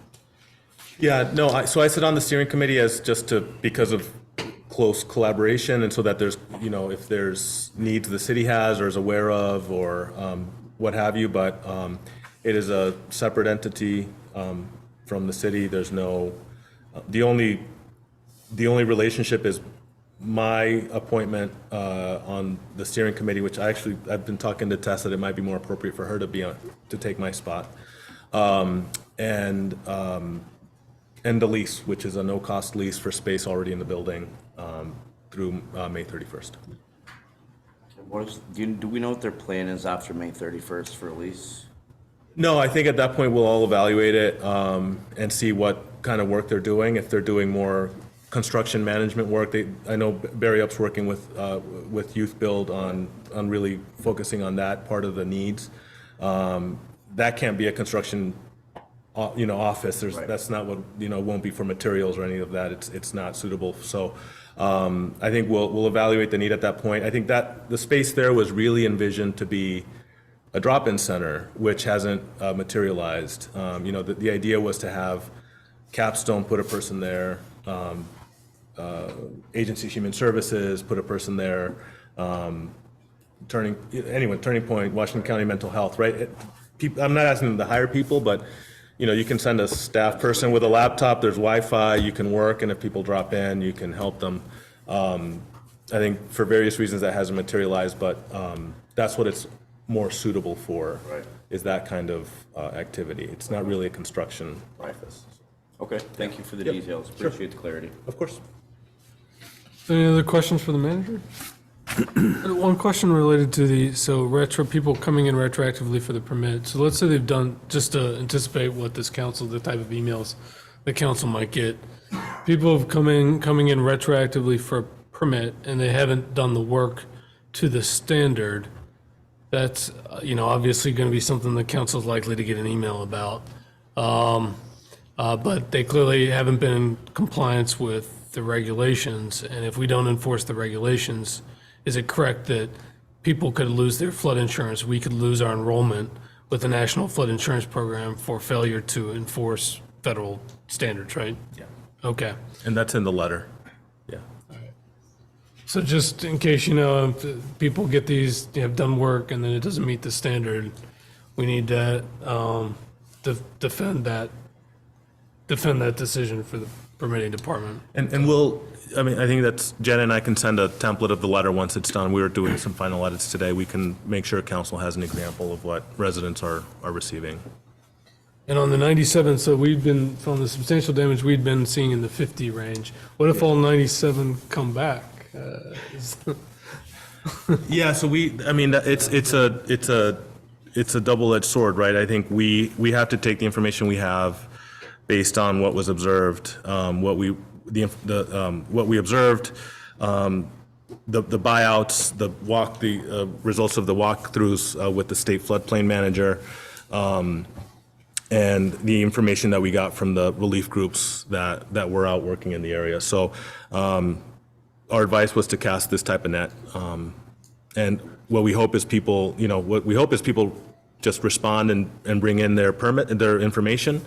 And that you certainly don't expect that number, but you err on the safe side in this case. Councilor Deering? Is there any way we can follow up on the 96 and just make sure that we know, and if there's a possibility that we can reach out to these, residents? Yeah. Oh, yeah, absolutely. I think they'll get a letter, and once if we start not getting responses, we're gonna be reaching out. I don't know if we'll have numbers for everybody, but probably not. But we'll do our very best to, I know Adam's a good canvasser. I'm looking at Adam, might be a canvas job. More than happy to go knock some doors for you. So, yeah, I think hopefully the letter is compelling enough for people to come in and see Janet and Michelle. And we can make either remove the tentative or remove them from the list altogether. Yeah. Okay, thank you. Yep. All right. There's nothing else for the manager's report. I did have one other thing, the public works permit. I've been noticing we're not seeing any public works permits getting issued. Yeah. And I was just wondering, are any public works permits being issued? I'll ask Brian. I just didn't have a chance to follow up with him. Thanks. All right, that takes us to first item of new business, which is a discussion of a contract with Leonine Public Affairs, and then a follow-up discussion on ledge platform. Thank you, Mayor. So, Council, in your packet, you have a draft contract to retain Leonine Public Affairs for this legislative session.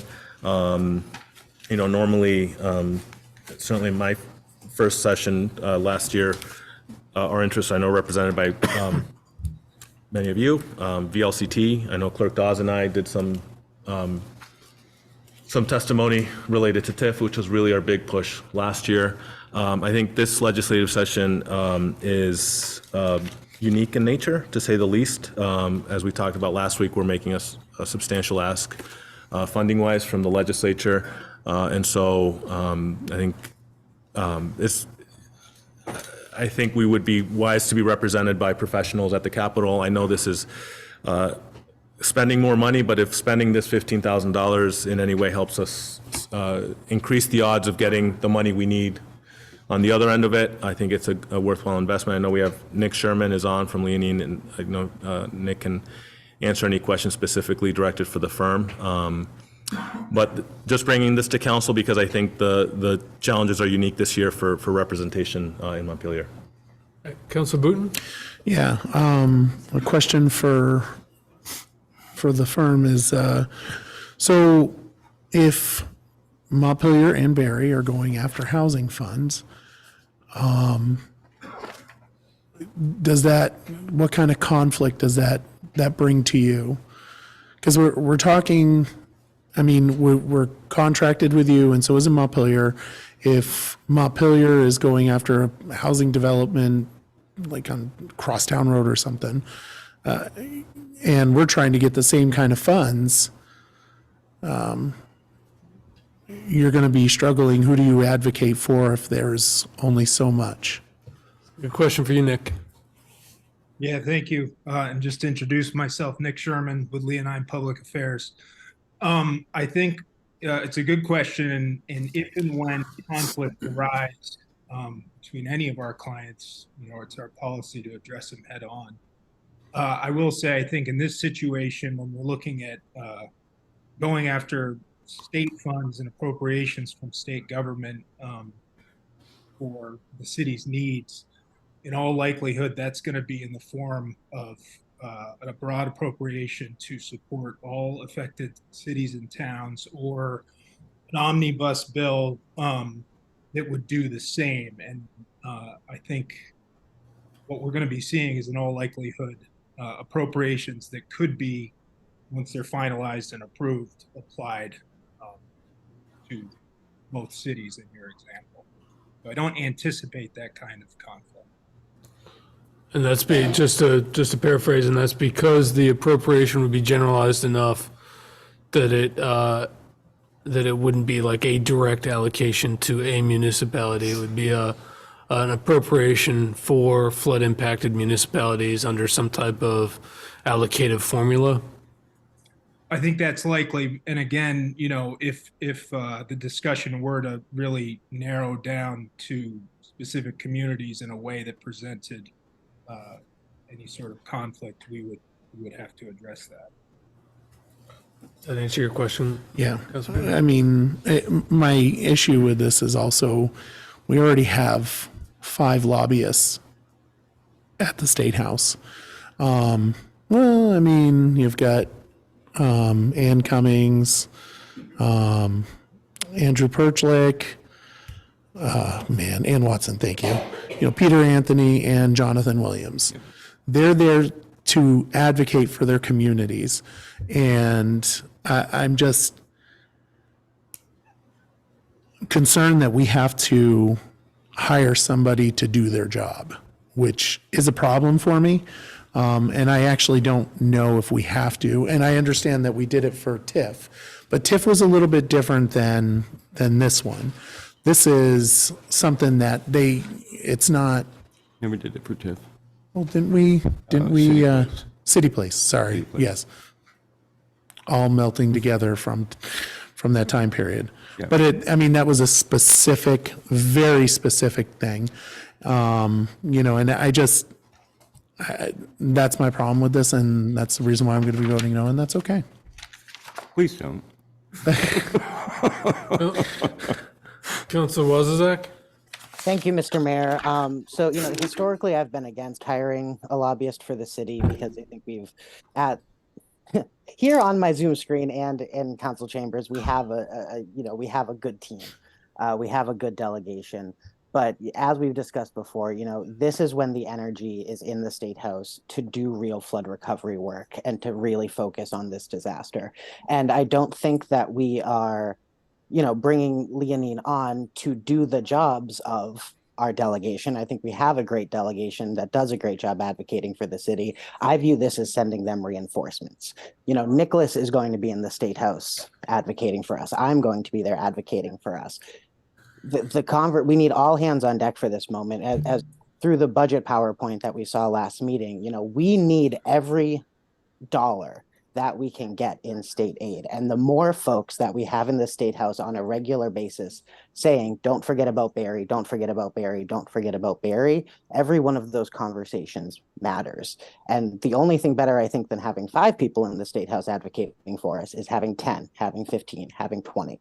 And honestly, as a registered lobbyist, getting a contract for the session for $15,000 is a great deal. Even if we only get $250,000, only if we get $500,000, whatever it is, this contract pays for itself very easily. So I fully support this, and I would make the motion to approve the contract. So there's a motion to approve. Councilor Lozon. Thank you. Do you want to get a second yeah, on I hope record you can- before we I discuss? thought that's what he was doing. I'm sorry? Were Oh, you for the going motion? to- Yeah, I just, Oh, motion and discussion, sorry. but I'm just waiting for someone to second it, then we can move into discussion. Thank you. Sorry. Oh, that's all right. I'm hoping to change Michael's mind. It is, I can tell you that, and I'm sure Councilor Wozniak is, I'm sure the mayor likely is, I'm sure Tess likely is. You know, all of us over decades have developed relationships with legislators, with committee chairs. And I'm sure there's a lot of people who are already advocating for the city of Barre. I know I am, and I have those conversations weekly. But let me tell you what's really important, why it's important that we improve this contract.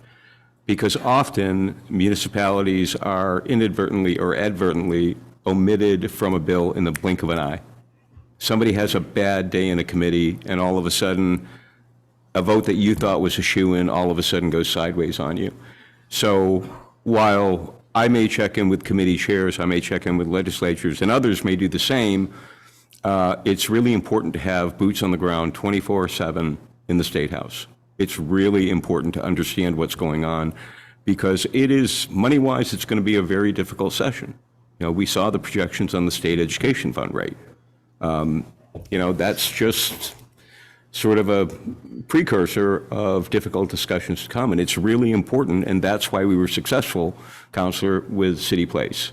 And back then, we didn't spend 15,000. Remember, this was 10 years ago. We spent 50 10 years ago to make sure that we preserved that property tax revenue, those employees visiting our city. So I'm absolutely in favor of this. I mean, I'm already intending to work hard and recultivate a lot of relationships in the State House and make sure that I continue to advocate for Barre City.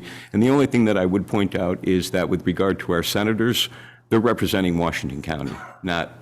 So while we're fortunate to have 2 dedicated representatives to Barre City, the other 3 that you spoke of are also, they're also representing Montpelier and, you know, and others. So they're not necessarily, I'm not saying they're not representing Barre, but they're not only representing Barre. So maybe you'll vote yes, maybe. Councilor Schoenbell.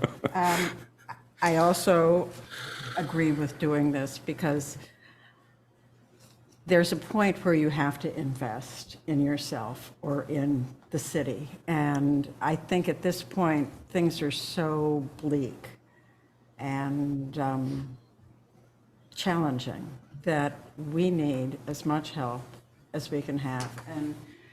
And we also need help from entities who know how to play within that venue. And I'm not saying that our legislators don't, but I think any extra ammo you can throw at it is worth it.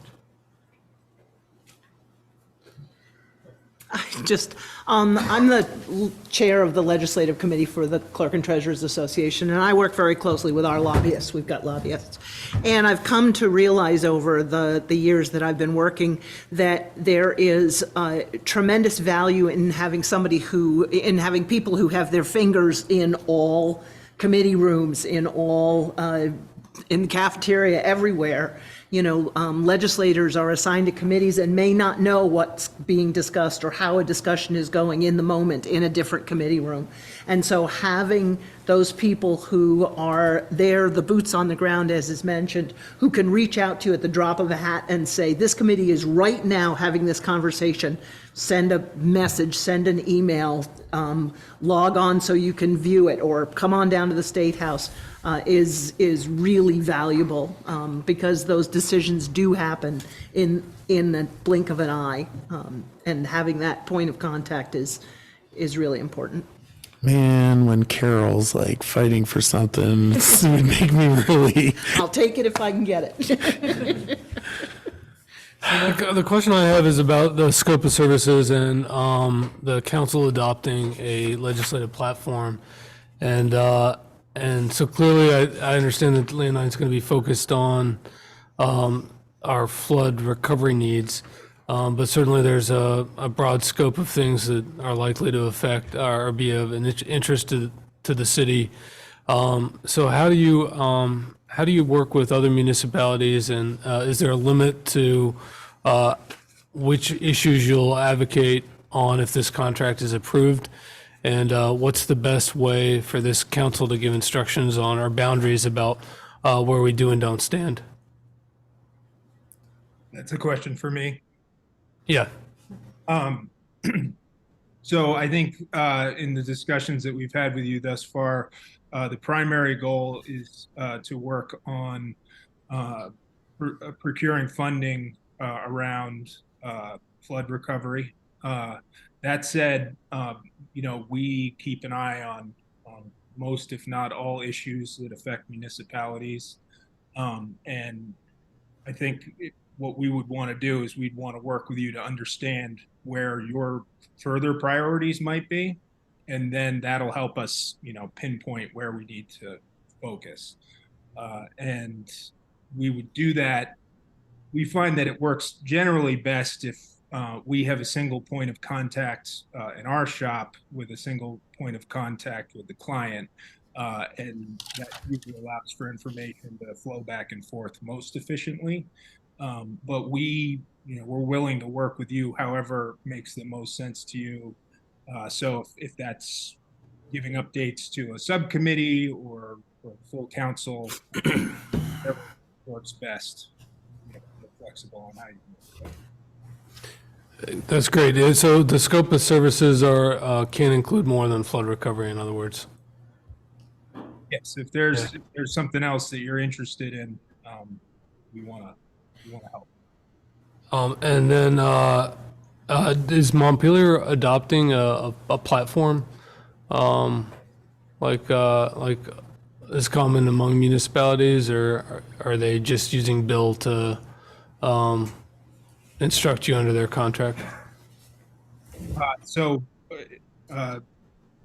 They generally do adopt the platform. I'll be honest with you, I'm not sure if that's occurred yet for this coming legislative session. I expect it will. And generally, our work there is done through the city. Got it. All right. Well, thanks. So we have a motion and a second. Are there any further questions for Nicholas or Nick? All right. All those in favor say aye. Aye. All those opposed? The ayes have it. Motion carries. See, already did my first lobbying right over there. I think credit goes to Carol on that one. Really, the three of you were. Love you, Michael. Mean it. I have to agree with Teddy. I think it's a good deal. And we'll expect you to deliver. So I was wondering, just given that the bill drafting deadline submission was Friday, who are we talking to right now? Is Cummings introduced asked for a bill to be drafted at this point? And do you know if the administration is going to include anything in their budget? So the budget process in a nutshell starts with a budget adjustment bill for FY 2024, the current budget year. That'll be introduced right at the beginning of January, and then by the governor, by the administration, the proposal, and then followed at the end of the month by the proposed FY 2025 budget. At the end of the day, I expect that most, if not all, the discussion around flood recovery is going to occur within the context of those bills because it's all about appropriations.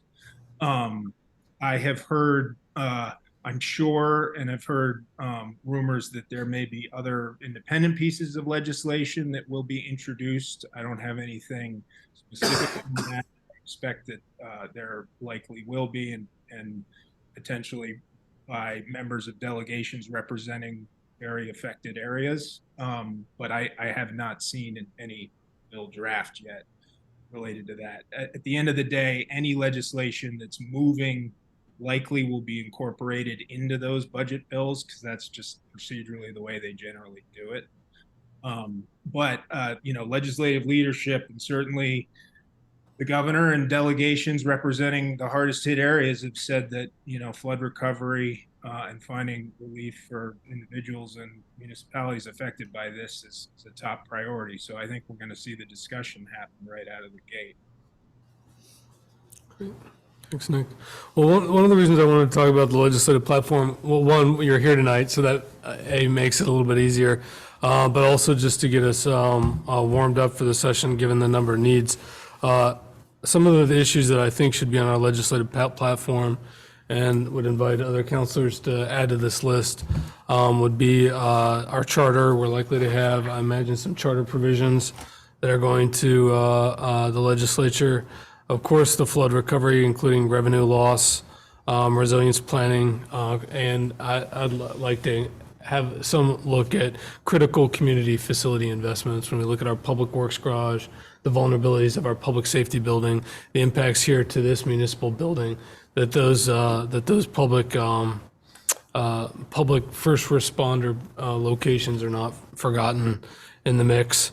There's also a study in corrections and institutions about the courthouse and the future of that. And looking at that study, I think having a continued state office presence is really important to our downtown and to our economy. And that getting offices occupied as much as possible, including in City Place, is good for our small businesses and for our main streets. Public safety and justice matters, I think, continue to be top of mind for a lot of Vermonters, including gun violence, substance use, and trafficking, and the need for social sector supports in communities that host regionally significant social services and affordable housing, like downtown communities like Barre.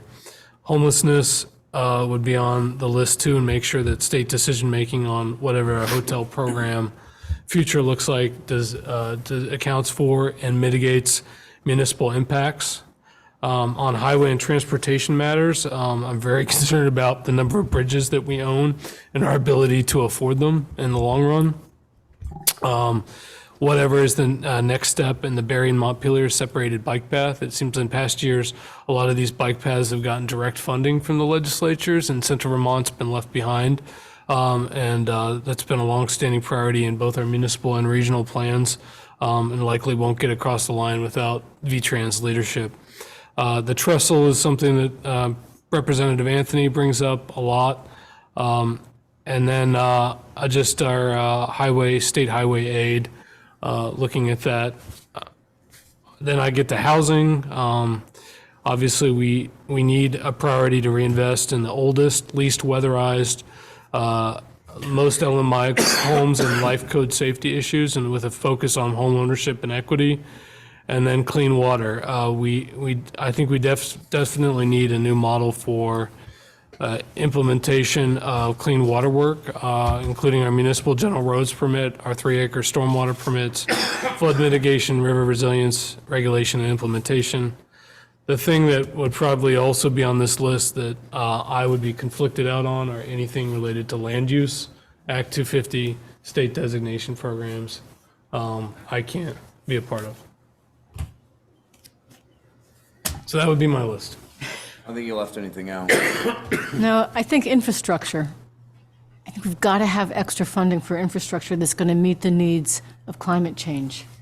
We can't really do buildings unless we can protect them, unless we can have enough of an infrastructure so that, and a river plan. We really need a river plan that goes from town to town and helps us compensate and plan for the next flood, which we don't know when it's going to happen, we just know it's going to happen.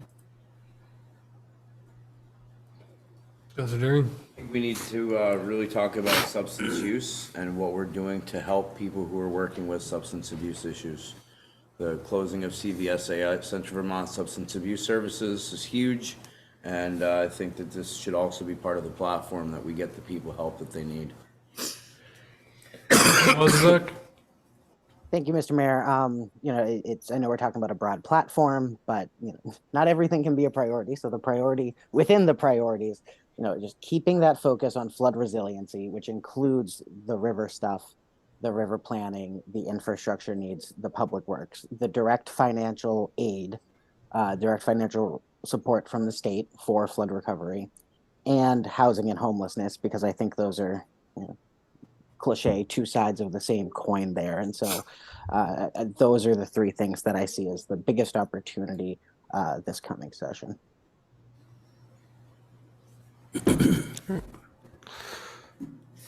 So Nick and Nicholas, in terms of getting to a point where we can adopt a write-up, what are the next steps? I've never been able to hire lobbyists before, so I'm going to look to Nick.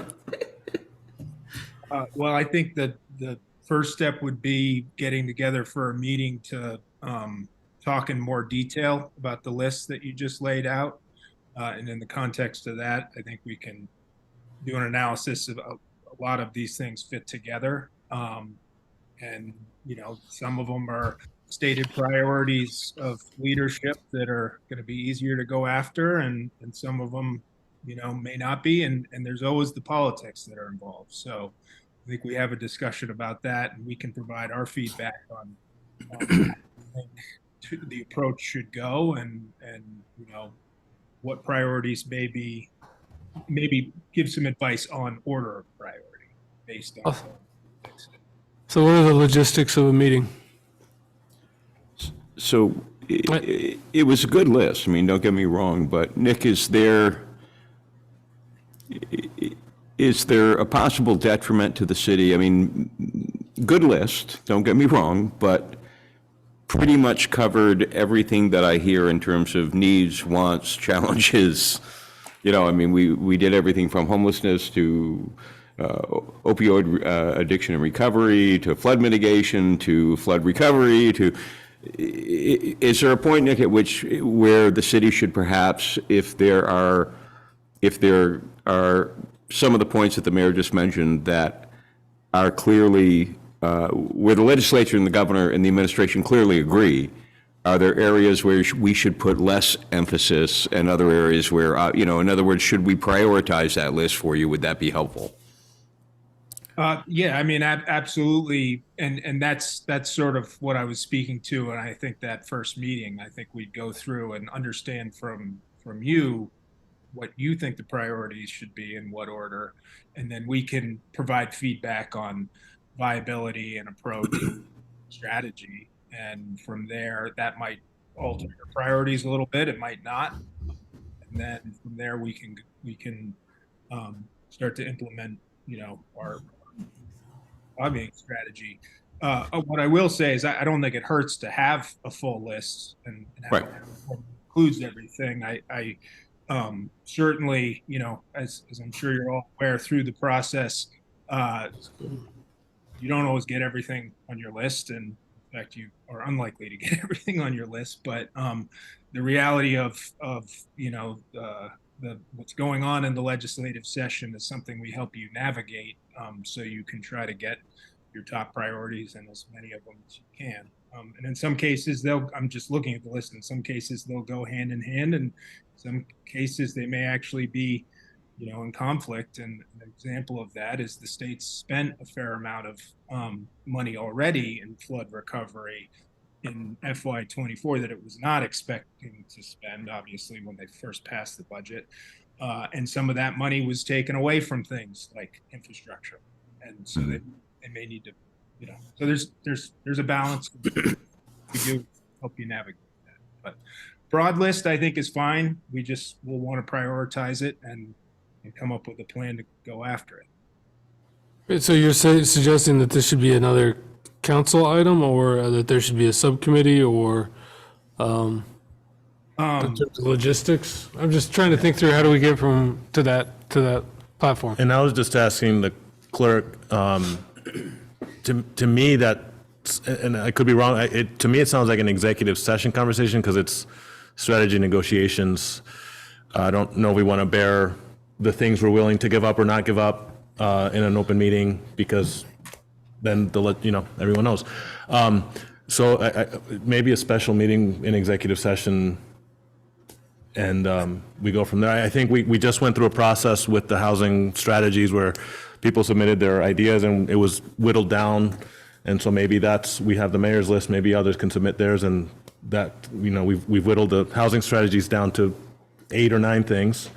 Maybe that's what happens with this, and maybe whittling it down even further, it sounds like. So I don't know if that would qualify for an executive session, and I would be opposed to going to executive session for that, but we certainly could have like just a meeting like we do a committee meeting, or not committee meeting, but a budget meeting, where we're sitting around the table and just chatting. But I don't think it would qualify for an executive session. I think it would. Really? Yep.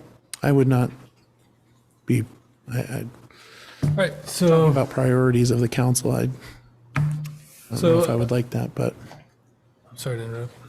I'm all done. So if you have additional priorities to whittle down, is the best thing to start with sending them to you, and then we can do a session, whether it be open session to discuss our priorities or executive session. A future meeting. I suspect bill drafts are going to start floating around here pretty soon, so it seems like if we want to get on the ball, sooner is better than later. Yeah, I hear you, see you nodding. Okay, so maybe next meeting. Anything else on Ledge platform before we move on? Okay. That takes us to our citywide reappraisal update with Bill Krajewski. There's Bill. Good evening. Thank you for having me here this evening. My name is Bill Krajewski. I'm the president of the New England Municipal Consultants. We're going to be doing your reappraisal over the next few years. There have been a couple of developments. Obviously, one of them you've been talking a lot about this evening. You've had a difficult time, to say the least, in the city. And there's I think at least on my part, a thought that bringing a reappraisal forward too quickly after this event might not be the best strategy. We may be better off giving them a chance to catch their breath, because it's not going to be an easy reappraisal. You haven't had one done in a long time. So we were kind of looking at some different plans with Janet about some things that would maybe mitigate this. I'm sorry. Are you not hearing me? No, I'm sorry. We had somebody bump their head, so. Oh, that's okay. I apologize. So there are a couple of other things that have occurred here too. I think that at least create a situation where we may want to delay the reappraisal. That's the idea behind this, is delaying it 1 year. Since I signed the contract, the company that's going to be providing the software now has complete online software. One of the problems we had when we first started is, I know the city needed to buy a new server. I think you were in the process of changing an IT director at the time, and there was some delay in trying to figure out what to buy. I don't think a server has been bought even to date. And it might behoove the city at this point to just go online with it. It gives much better service across other city boards. So as an example, without having to set up different terminals in different offices or access to a server, anyone that has access and proper passwords, obviously, in City Hall, whether it's the zoning administrator, whether it's the town clerk, whether it's the town manager, would have levels of access into the assessment system. When we finish a reappraisal, you're going to have a very high-powered system that's going to have a lot of information about your community that's going to help you to identify some of the issues. It's sort of a joke to an extent, but the system is powerful enough that if you wanted to know how many houses in town were built in 1900 to 1910 that have 2 bedrooms and 3 bathrooms and are blue in color, I can run you a listing in a matter of moments and have it for you. That's the level of data that we collect. So one of the things we're looking to do is to see whether the city would like to make a decision to go online. In the memo that I've given you, there are 2 options there. You're slated for $3,000 a year maintenance and license contract. If you wanted to go online, it's $3,180 a year. The second option too, which is $1,000 per user, allows you to go offsite. I really don't think that's necessary for the city at all. So in other words, if you were home and you chose to use the application at that point, you would have to have that. Now with things like Go to My PC or TeamViewer or whatever you might use for a connector, you can still connect into your office and still connect into the system. So it would make a lot of sense to me that you would do something like this. But this is an opportunity to look at a different way of installing, the software, and it also provides for secure backups and everything else, so there's no problem with that end of it. Now, the second thing, and this is something that Janet brought to our attention about a year ago or so, And we were trying to, we talked with Nicholas at the time too. The city has a pretty substantial backlog of inspections for property. This would give us an opportunity this year, if you wanted to do it, to help you to catch up on those. I know that one of the things you're going to be looking for in this coming year, I can hear the financial undertones in this meeting I've been listening to. It's a difficult year, and obviously growing that grand list reasonably as much as you can makes a lot of sense. If there are in fact properties that haven't been inspected, that have had a permit out and the data hasn't been updated, it would be a good time to do that, all in fairness. If somebody's put up a garage or they put a porch on or whatever it might be, it should be taxed. At the same time, it gives us an opportunity, if the city wants to look at your flood problems, your flood homes. You're going to go through a process of abatement here. And I'm just talking about the city, people filing abatement applications with the city clerk for the abatement board. The property is also going to have to be looked at in every case as close to April 1st if you can. You're an independent board, the abatement board. They will make a decision, but the assessor has to make a decision as of April 1st, 2024. What is that property like now? Has it been fixed since that? Further, so we can help with something like that also. And I've given you a cost in that. Rescheduling the reappraisal from 2025 to 2026 is going to allow us to set the system on a cloud-based environment, which I think benefits the city. It's going to reduce or eliminate your zoning permit backlog. It's going to provide more growth for your 2024 grand list. It allows us to look at your damaged properties and make sure they're being assessed correctly. We would help Janet with that. And it also gives, and probably more important than anything else, it gives the city a chance, a little bit more of a chance to catch its breath. You've had a difficult time, to say the least. My heart goes out to everybody who goes through something like this. It's losing your home is, I can't even imagine. And at the same time, by delaying it for another year, the city also gets an additional year's worth of funding within their reappraisal fund. I think you have sufficient funds now, but it doesn't hurt to build that fund up moving to the future. So I think what we would like to do is to see if the city council was amenable to putting it off for a year. If you're not, we'll move forward as it is.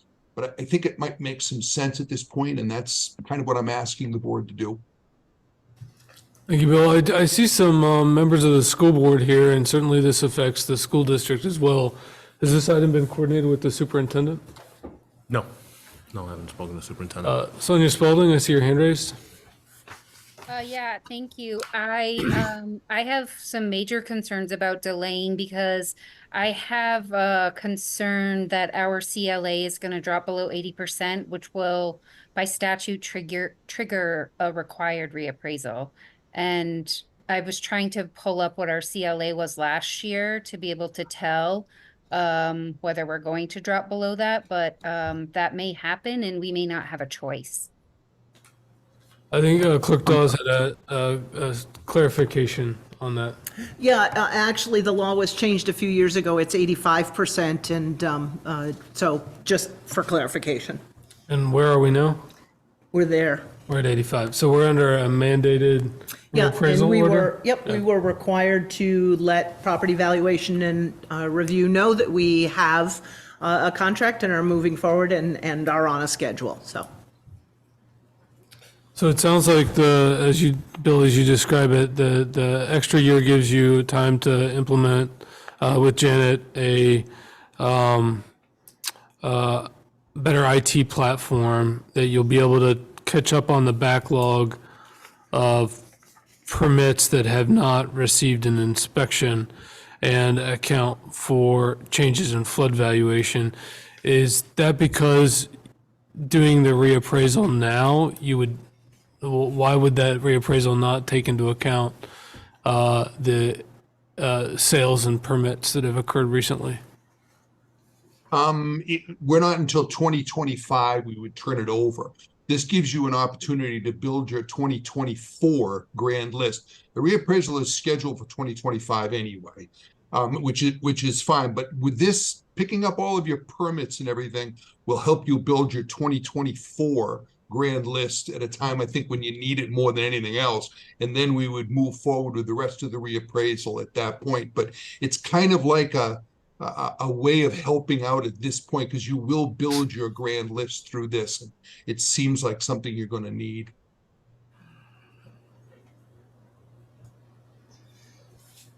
Councilor Stockwell? I'd like to ask Clerk Dawes what her opinion is. Actually, I was kind of mixed until what Bill just said, and having those permits rolled into the impacts on property values rolled into the 2024 grand list makes a lot of sense. So I think taking sort of a two-step approach by being able to really focus on that work for 24 and then focus on the citywide for 26 makes a lot of sense. And do you feel for the school district as well? Yeah, I think that yes, the overall CLA may continue to drop, which is the statewide grand lists have seen that. It's a fallout from the huge changes in sales prices since COVID, which is what drives the CLA. So we're not unique, and that does have an impact on education taxes, but I think that it will give us an opportunity to stop the bleeding for the 2024 grand list. So. How long is this agreement going to be going on for? How long's the reappraisal? Come on down. The contract? Yeah, the contract.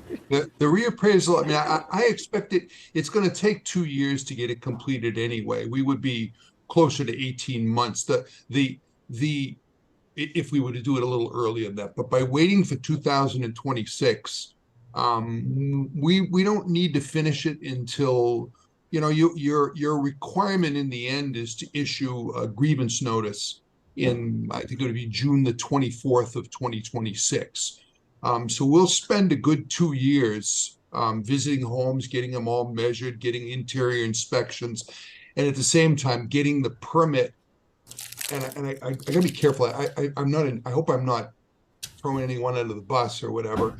It's been a problem because you haven't had assessor for a while. So I think it will help the assessor to be able to catch back up to where she needs to be. I hate to drop that mantle on Janet, but I guess she has it for the moment. Whoever it is that ends up with that mantle in the end, you'd like to be able to hand them a clean slate. Like, okay, you're starting from a good spot, and this helps to get there. So my next question goes to the data management point. So after we're done with the contract with you guys, what happens to the data? You own it. And that's going to be something that we're going to have to pay for and then have access to, correct?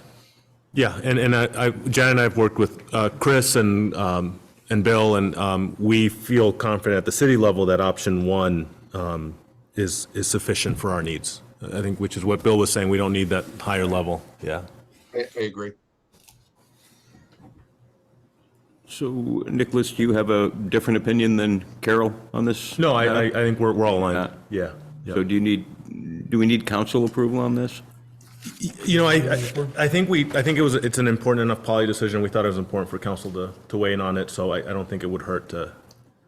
Okay, I mean, as far as the cloud-based software installation proposal, I think that's best left to the manager to make a choice. It's not a significant, not a significant, difference in terms of the price. So I think we can just leave that part up to you. But I would be in favor of eliminating, or I'd like to eliminate the existing zoning permit backlog. I think it would help in the 24 grand list. And then as far as rescheduling the appraisal, again, I'd follow the recommendation. If we are, I'm aware that we are at 85, but We also know, Carol, that the flood changed everything.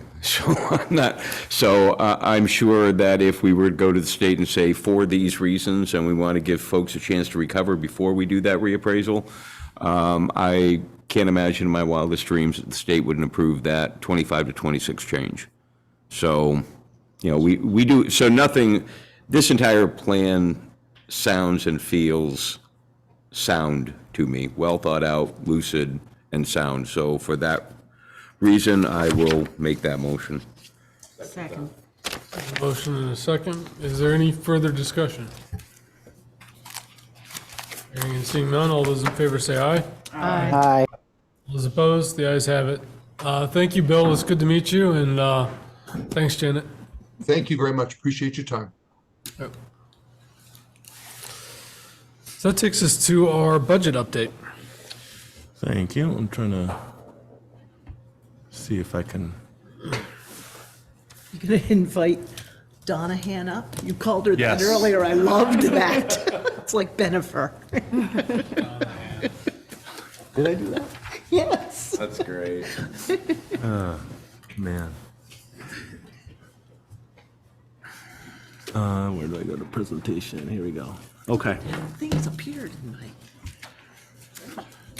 So council, we have a presentation up and you have a copy on your screen, on your desk.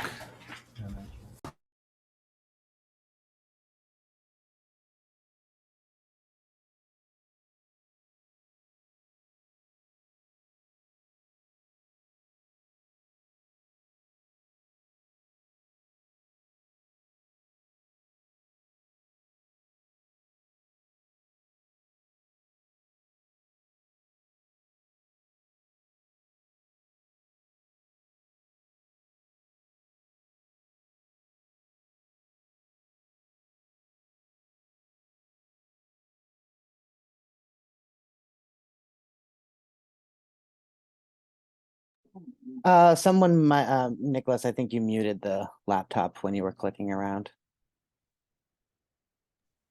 There, can you hear us, Counselor? Nope, wrong one. Other way. Remute that one and unmute the laptop. Or, There we go. there you go. There Is that you go. better? Yep, yep. Sorry about that. And I can't figure out how to get the slides to progress. If you just click on the laptop, it should, sometimes there's a delay in, like sometimes it'll go to the next slide on the laptop, but then it takes a second for the screen to catch up. That's annoying. So give me one sec. I'm back. That's it. You're fired. Okay. Slideshow. I'm kidding. It's slideshow. Oh, it's not that. It's there we go. There we go. I'm doing the wrong keyboard. And so not only is most of our budget fixed, but most of our revenues are from property taxes. So again, this is a reminder from last week. Nearly 80% of our revenue comes from local property taxes. The next biggest amount is 21% from other city-generated revenue from fees, civic center rentals, et cetera. And that small sliver there from federal and state assistance, 1%. Also a reminder that in this particular budget, some budget years, revenue is a problem. Others, it's the expense side. This year, it's all of them, all the factors. Our revenue's taken a beating, our expenses are up, and our cash flow is also, just for the fun of it, being impacted. Before we even began our budget, we were facing strong headwinds, to say the least. We have 5% contractual wage increases for our unionized staff. Healthcare rates went up 13%, and that's only for the first half of 25. We expect them to be higher the second half of 25. We went through the budget again line by line and basically actualized our projections to what the expenses tend to be, and that resulted in $497,000 in projected increases. And we, of course, on the cash flow side, fortunately, we had a fund balance to deplete, but it is depleted. Since we met last time, we had unfortunately two movements in the not helpful direction. Dawn and I keep saying we just can't catch a break. Every little piece that comes in is in the wrong direction. So our insurance rates came in and they were both they were higher, 90% on the property casualty side, and workers' comp. And then we added a new FEMA budget line because as you're looking at in front of you at the person who's doing our data entry for FEMA projects, also our finance director and also our assistant city manager. So we expect to have a need for some temporary help for FEMA projects. We have some help from the state on consulting. They've been really great with this, but they don't help with specific individual projects. So as you recall, we did a procurement for that earlier. We chose not to award it, but we may, as we get deeper into the weeds, we may have a need there. This could also help with local match payments. There's obviously not a lot for that, but it's just a small line for breathing space for us as we continue on the recovery. So we went through with the department heads, and when we came out of our internal process on a draft FY25 budget, we'd identified $526,000 in cuts. And so when you combine that with the $497 in new expenses that we found, it's only, unfortunately, $29,000 reduction, but it's something. We identified $93,000 of new non-tax revenues to help us release some of the stress on the property taxes. But we also, given the gravity of what we know happened to our grand list, projected what that might mean on the revenue side, and that was a 3.68 reduction in grand list value. All told, we get to a 5.61 increase, and that's different from what you saw 2 weeks ago, and that's again driven really by the insurance and the FEMA funding that we added. Quick question on that assumption of the 3.68. So you're saying that it's feasible that there would be buyouts processed and they'd hit the grand list by April 1st? It's possible, yeah. For all 40 properties? Not for all 40, but we're making, so it's a slide on here. We talk about our assumptions. They're aggressive, but they're hard to project. So we're assuming buyouts happen. We have 363 other damaged properties that we know of, and we made assumptions for what amount of grand list value loss there could be for those. The truth is we don't know the reality. We're being aggressive, and we don't know is the real answer. We're trying to make an estimate that helps us get a picture on the budget. So whether we have actually approved and started the buyout process, the value of the properties will be reflected on the grand list. And if it's a property that, like the ones on Pike Street, they aren't going to be reflected on the grand list with any value. So that's what's taken into consideration, whether they actually have been finalized or authorized for buyout. They won't have any value or will be near valueless. So. We've done, 7 already, Carol? So 6. We've done 6 so far. So we've already taken 6 properties from a value of whatever to literally the zero. Process, yep. So this is just a little bit of detail on the $526,000 in cuts. Again, that's now a $29,000 net reduction in expenses. These are some of the bigger ones. We have a 1-year temporary elimination of the planner position. We haven't filled this position. We don't see filling this position in the near future. So that's reduced in this budget. Really big reduction in cemetery seasonal staff, and also in police overtime. We've received a lot of savings from our solar energy, so that's reflected here as well. You see some fire department equipment that we're delaying replacement. And then just the $17,000 line, that's, those are really, they're key services people depend on. I can't, I know you hear about them, about these services from people. I hear about it from you and from residents. It's only $17,000, but it's one of the things that's discretionary in our budget, and so it goes. And then some savings from the Wheelock building sale, just fuel and utilities there. So this is here only showing you $280,000 of the proposed cuts. The full list of cuts was shown in the appendix. You had mentioned the Wheelock building. I was just curious what the revenue side of that was going to look like for this year's budget. It's, I can't remember the, Well, there's no impact on this year's budget. 25. But for '25, it's a few $1,000s in taxes. But remember, that's not an increase in taxes. It's just they'll be participating in the pool of property taxes. this is a little bit of detail on the non-tax revenue. The biggest chunk here is we projecting increased pilot payments based on previous year's data.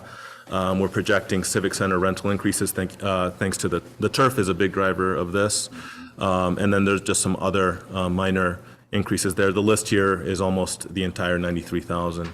One of the other things to mention on this slide is that one of the great things about the process we go through with everybody in the room is we get some really great creative ideas, and Clerk Dawes suggested use of the Semper Bond annuity fund for playground maintenance, which helps us release some relief to the property taxes. So, that's something that every little dollar helps. And also Clerk Dawes' idea, dedicating opioid settlement funds to support our public safety as they respond to this crisis. Which is allowed expenses. We made Yes. sure to review the list, so. This is just a summary of our assumptions on the reduction in the grand list. We are trying to get to a defensible estimate, and we're using the data we have, which is imperfect, but it's what we have. And so this takes into account basically the 363 damaged properties that we know of, and they're assigned into one of these tiers. And it's our best estimate. I think it's interesting that the 87, the two top categories there is close to the 97, 96 substantial Yeah. damage letters that you're Right. sending out. It's the numbers, there is correlation, yeah. So the bottom line is we need assistance to restore these deep cuts and to avoid these tax increases that are on the horizon. So it's basically an algebra equation for us. And with the numbers we have, with the cuts we've come up in our budget, with the assumptions we're making on the revenue side, a $1.5 million infusion of aid would help us do two things, and that's avoid these really deep, austere cuts and keep the tax rate at a comparable rate to the previous 2 years. So you can see here on this chart sort of what the options are. Do we restore the $526,000 in cuts? If we restore them, but we don't get help, we're looking at 16.7% increase. I mentioned 19 last week. I think I was using the 23 rate, so that was my mistake. But we're still, between 16 and 19, it's all the same, right? It's a bad number to be looking at. If we don't restore the cuts and we don't get aid, we're still looking at a double-digit tax increase. But if we are able to restore the cuts, if we do get that $1.45 million in aid, it's a 2.1% increase, which is looking a lot more like last year, and helping us sort of weather this storm. So if we don't get that assistance, we will be facing just really, we're either looking at the double-digit tax increases or if it's possible, even more austere budget conditions. So do we eliminate cemetery and park maintenance overall? And this is not a scare tactic. This is not fear mongering. This is really talking about the things in our budget that are discretionary. And that's because those are the only things we have to look at. And you don't view any positions as discretionary? Next slide. Do we close public buildings and facilities? So does Alumni Hall get shuttered and we move everybody down here to City Hall? We stop renting it? Do we close, not operate the pool? Do we stop overnight plowing? Like these are the, we pay overtime for the plowing to happen at night. And overtime is, the only way we can affect it is by not plowing at night, right? So does that mean we're plowing when there's traffic? Like these are the difficult decisions that we're looking at. Again, it's not trying to be dramatic. It's the reality of what we've had to explore. And then do we limit City Hall hours, and thus delaying, people coming in to see Janet for permits. And so then we get into contingencies, because if you think back all the way back to the first slide, 70% of our budget is wages and staff. We can only cut so much of the non-personnel side, right? We still need to have lights, we still need to have an email system, we need to buy sand and salt. So there is really a scenario where, absent the help, if we need to make up a $1.45 million gap to get to a responsible tax rate increase that the voters will support, we don't see a way of doing that without getting into the staffing. And so, we issued a hiring freeze on November 28th. And if that hiring freeze holds through the entire next fiscal year, that's a really big number in savings. That's $740,000. We had a couple hirings going on, and so we're letting those continue. But that's it. No other hiring processes can start without mine or Don's approval. And then our next step is I've already engaged with our bargaining units and told them what I was going to say here tonight, that if we don't get help, I don't believe anyone will support a double-digit tax increase. We're going to need to go to our unions and look for contractual savings. And we need to start talking about overtime. We need to start talking about early retirements, buyouts, and actually we've started talking about them. We actually don't think early retirement buyouts are great for us at the moment anyway, because they tend to help out in the long term, and we have a right now problem. Or we're looking at delays in salary increases. And even, we've crunched those numbers, and those don't even really get us all that close anyway. So that's why we're looking at everything to get us to a place where we can, assuming we don't get help, where we can get to a responsible budget. So the bottom line is, we really need that aid package, and that'll help us both avoid these really draconian cuts and keep the taxes at a stable level. So that's really it. It hasn't gotten worse than last meeting. And I'm not going to go through it, but this will be posted on the website, and this was an email to council, but you have on the following several slides, it's a really long list, unfortunately, the cuts, the $526,000 in cuts by department. And they're all listed here. They'll be up on the website as well after the meeting. So the budget as it stands right now takes a pretty optimistic view of prospective revenues, very conservative view of grant list impacts, relies on the prospect of state aid to hit before July. But in terms of sequencing, my question is, why not propose a more conservative budget to the voters, have it approved, and as state aid comes in, have the fund balance, which I would assume probably the state aid would be within that 5% range that you could deal with. Why wouldn't you do that? Why are you proposing the course of action you're proposing versus one that's more conservative from the outset and austere, recognizing that state aid may or may not come through? I'm not sure I totally followed. I'm looking at Don. Okay, let me see if I can try it again. Yeah. So you're proposing, you're thinking about a budget that relies on $1.4 million in state aid to maintain a lower tax rate increase at 2.2% forecasted. Yep. Right? So why, but that state aid may or may not come.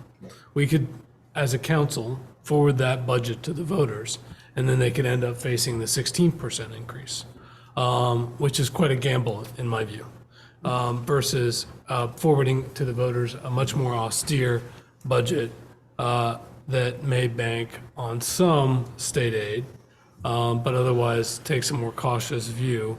And then the state aid comes in after the budget's set, and then you can restore some cuts at that point within the 5% charter language. I think that's what we're proposing, if I followed correctly. I mean, we are relying on state aid to have a Yeah, that's. Yeah, we're relying on state aid to have a budget.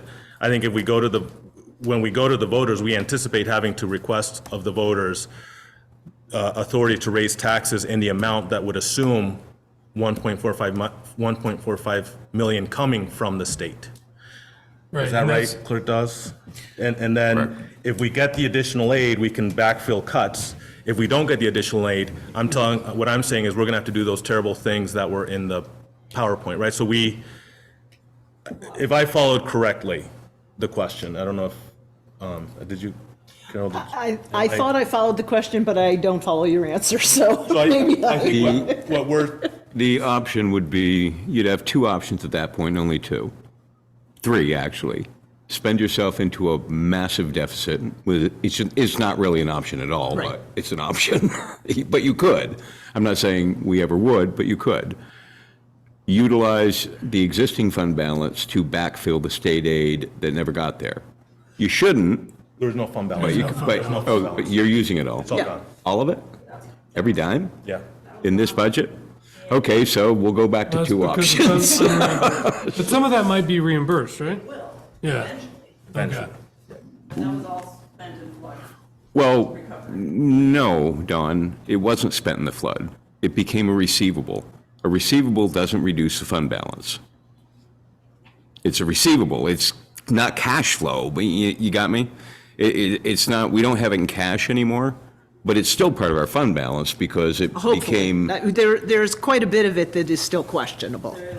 Okay, so we need to get better answers. So I think I understand, Nicholas, what you're saying. None of it is really going to be comfortable because we're going to vote this thing in March. Yeah. I mean, okay, there could be some heroes that emerge in January and February in the legislature, and I wouldn't be But we're surprised if going they're. to approve a number before the end of January. Right. But, so we could have an early indication because we're not the only municipality that budgets this way. Everybody does. So we could have an early indication of what, if any, revenue or flood relief the state is going to provide. My prediction is we will have that number sooner rather than later. Municipalities are going to need something. So, yeah, I mean, and I'll try to, Don and I have been having this conversation. I'm going to try to simplify because every time we do it, it's complex. So I'm just going to do easy round numbers. Let's assume our comfortable budget is $11.5 million. That's a budget that restores cuts and is comparable to last year's, right? So that's a budget assuming state aid.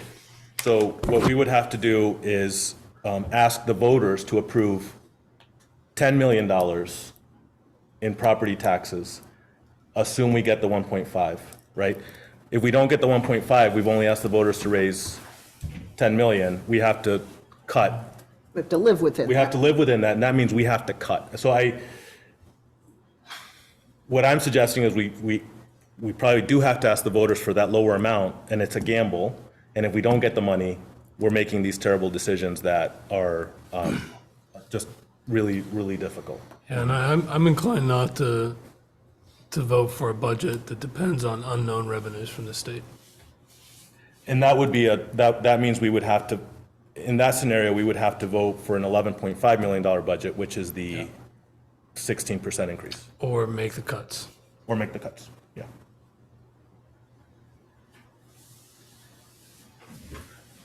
When you look at the grand list, I mean, I know we're gonna end up with roughly 40 properties. Because let's not confuse buyouts with grand lists. They're two totally different things. There are 40 properties in the city right now that are substantially damaged. Those will likely come off the grand list. We may or may not buy all of those 40 properties out. There's a difference. You know, unfortunately, there could be some property owners who the city declines to buy their property even though it is zero on the grand list. It's a worthless piece of property. So what I'd like to see when we talk about, because that's kind of a big number, if we could break down the grand list reductions that we can reasonably predict are permanent, and then break down the grand list reductions that we think will recover in future years, that would be really helpful. Because to the extent we'll have revenue that rebounds over a, 2 to 3 year period, it would just be helpful to know that, because I said right from the very beginning, and I still believe this, there's no way we tax our way out of this.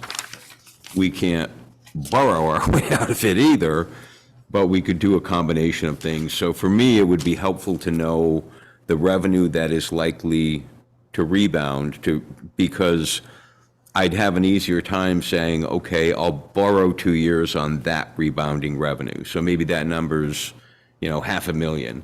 I'd be more inclined to look to some sort of bond or long-term bond, long-term note for that portion that I know reasonably is going to rebound, than say, oh, we're going to borrow against the 40 properties that are never coming back, because there's no hope to regain any revenue there. Does that make sense?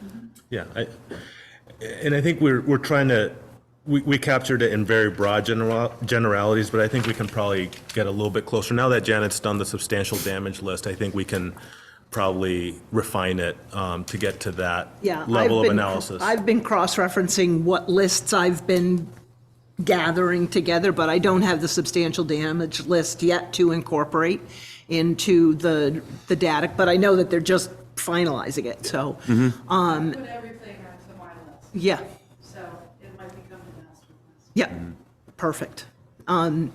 Yeah. So. Okay. And if the governor's plan gets traction after public outreach, we're talking about another 94 dwelling units on that list, right?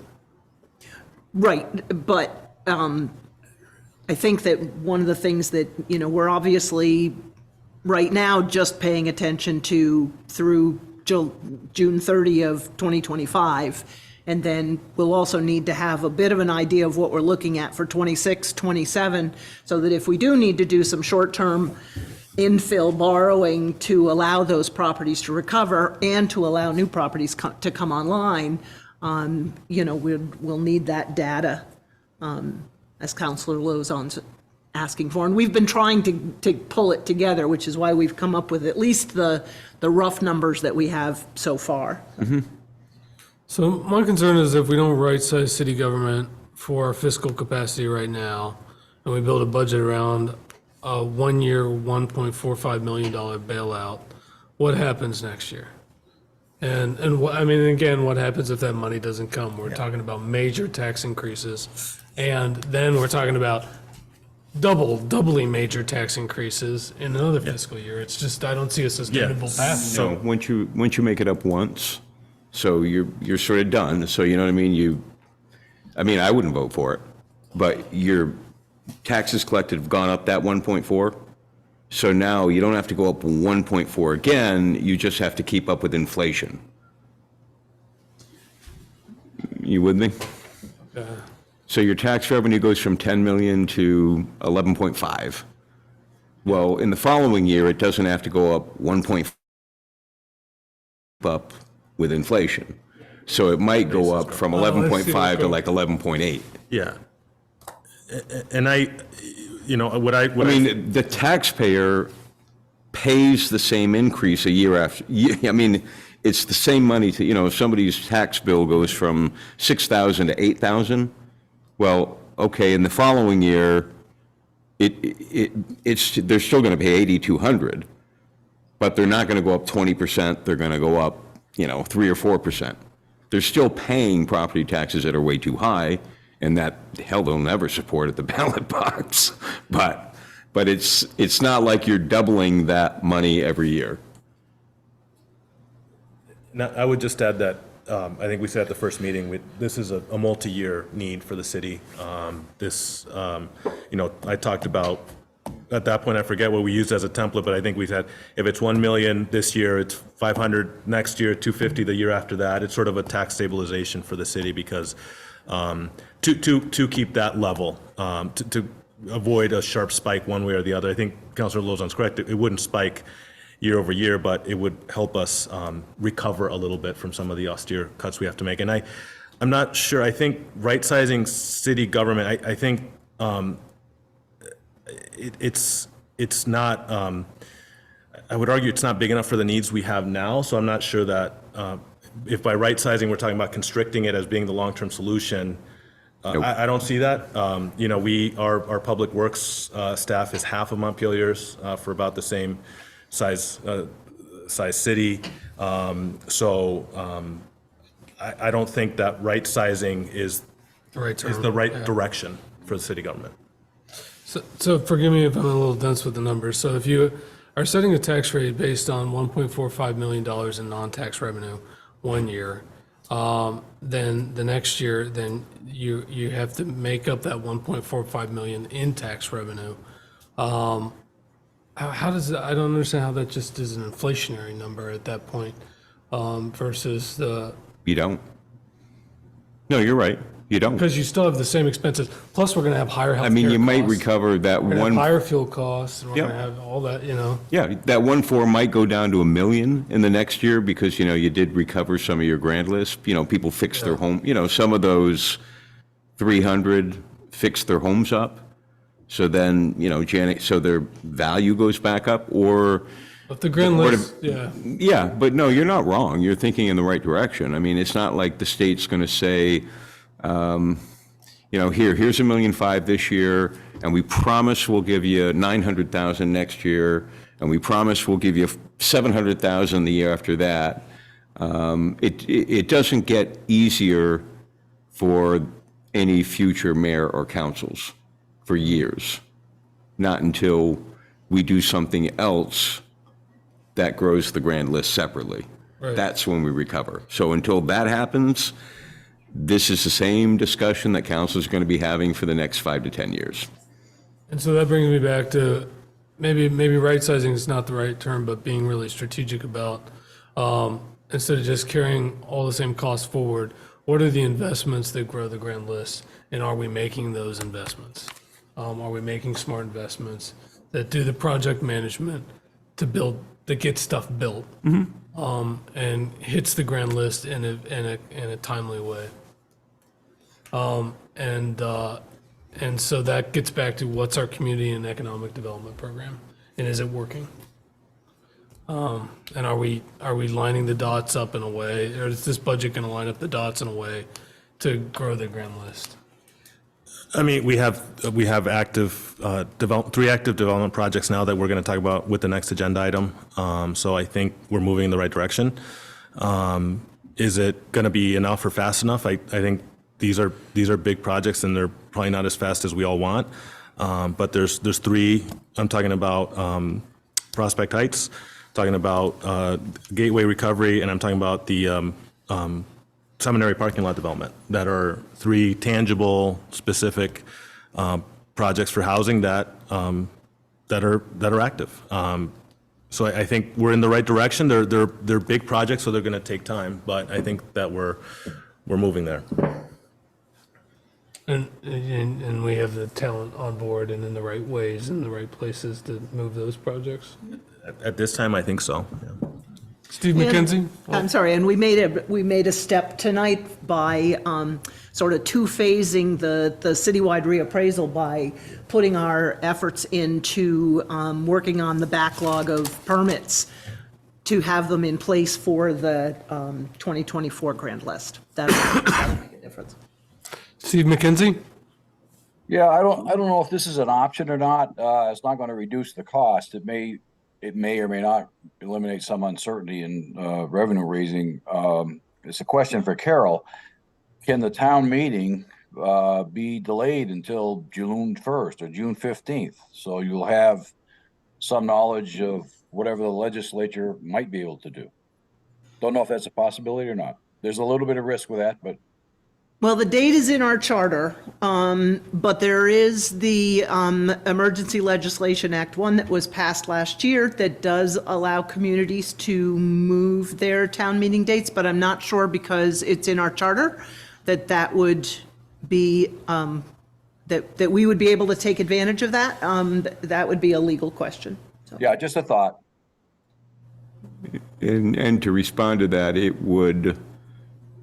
Been there, done that, Mr. McKenzie, when we have failed budgets and you have to revote them. And as you get closer and closer to July 1, there's a greater and greater concern that if you don't pass a budget by July 1, as you well know, you are furloughing pretty much everybody but public safety. Yeah, well, So- as I noted. Yeah, I thought of that myself. It's a two-edged sword. Thanks, Steve. Council Wozniak? Yeah, just to echo what Steve said, frankly, I didn't even think to ask the question because I knew that the date was in the charter. And yes, it's a two-edged sword, and there's some risk involved with pushing it back closer to July 1, but those risks, I'd rather take a risk knowing how much money we have to play with than take a risk without knowing how much money we have to play with. So knowing that I want to get an answer to that legal question, to know if that is an option. We're not deciding this now, but whether or not that's an option, I think is important information.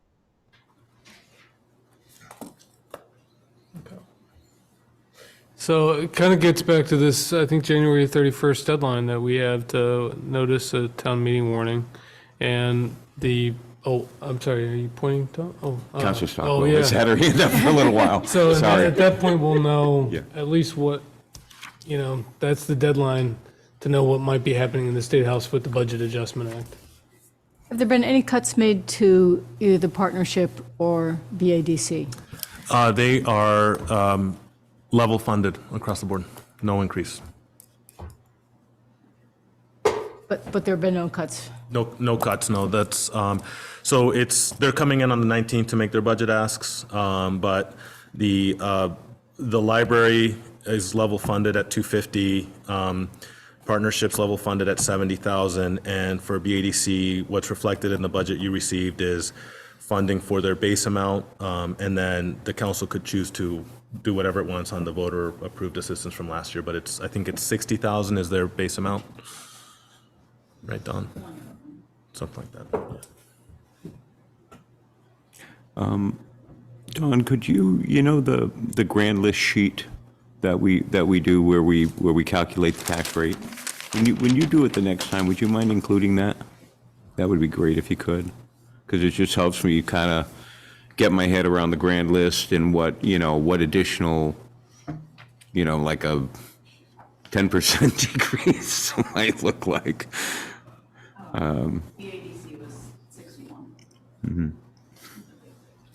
And they had $20,000. Yeah, but they could potentially try to do that again this year, but the council would have to put it on the ballot. Yeah, like they did last year. So what do you need from us at this point? I mean, big picture, Sam. Could we use BRUSA funds for the pool? It's for kids, right? Isn't that the requirements of that fund? For I know it's children. tiny. Well, the BRUSA trust is, the balance is 40 to 45 of available funds. We can't spend the 50,000 principal. And the restrictions are for the benefit of the poor children of the city of Barre. So wouldn't that work for the pool? It's pretty much up to the council whether they want to, so. Yeah, I mean, I think that there's an argument to be made that the high poverty rate that exists in Barre City, just as a fact, would qualify those funds. Councilor Deering? Is there any of the Civic Center improvement funds that we could use for the Civic Center operating expenses? I don't know if they can be used towards operating. There's limitations on that. Anything that we're using budgetarily wise? Operating wise, I don't know if we can. That we're going to tap whatever we can in that regard. I think one area of concern is relying too much on one-time funds, because then that just it helps us in the current year, but it just sort of it delays the problem for the next year. Yeah. I thought maybe insulation for the BOR to help save some heat. Yeah, I think that's, we'd love to do that. And one of, this is the where we can't catch a break scenario where you have to put up a lot of the money up front, which is then, getting into cash flow and all that.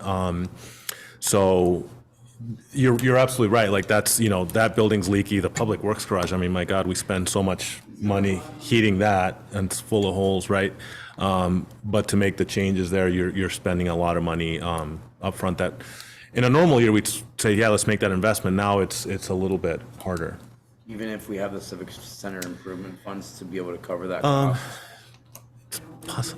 That's a big, that's a big, and yeah. Yeah. I thought we had over 100 grand in that account. Yeah, and I don't know if that would cover insulation. I think the roof is 200K. I don't know, I'm just throwing suggestions out Yeah, there. no, you're right. They're just, for the BOR, I think the roof is in the 200 range, so the insulation would be probably pretty high up. Councilor Boone, then Councilor Stockwell. What would be the cost savings to shutter Alumni Hall?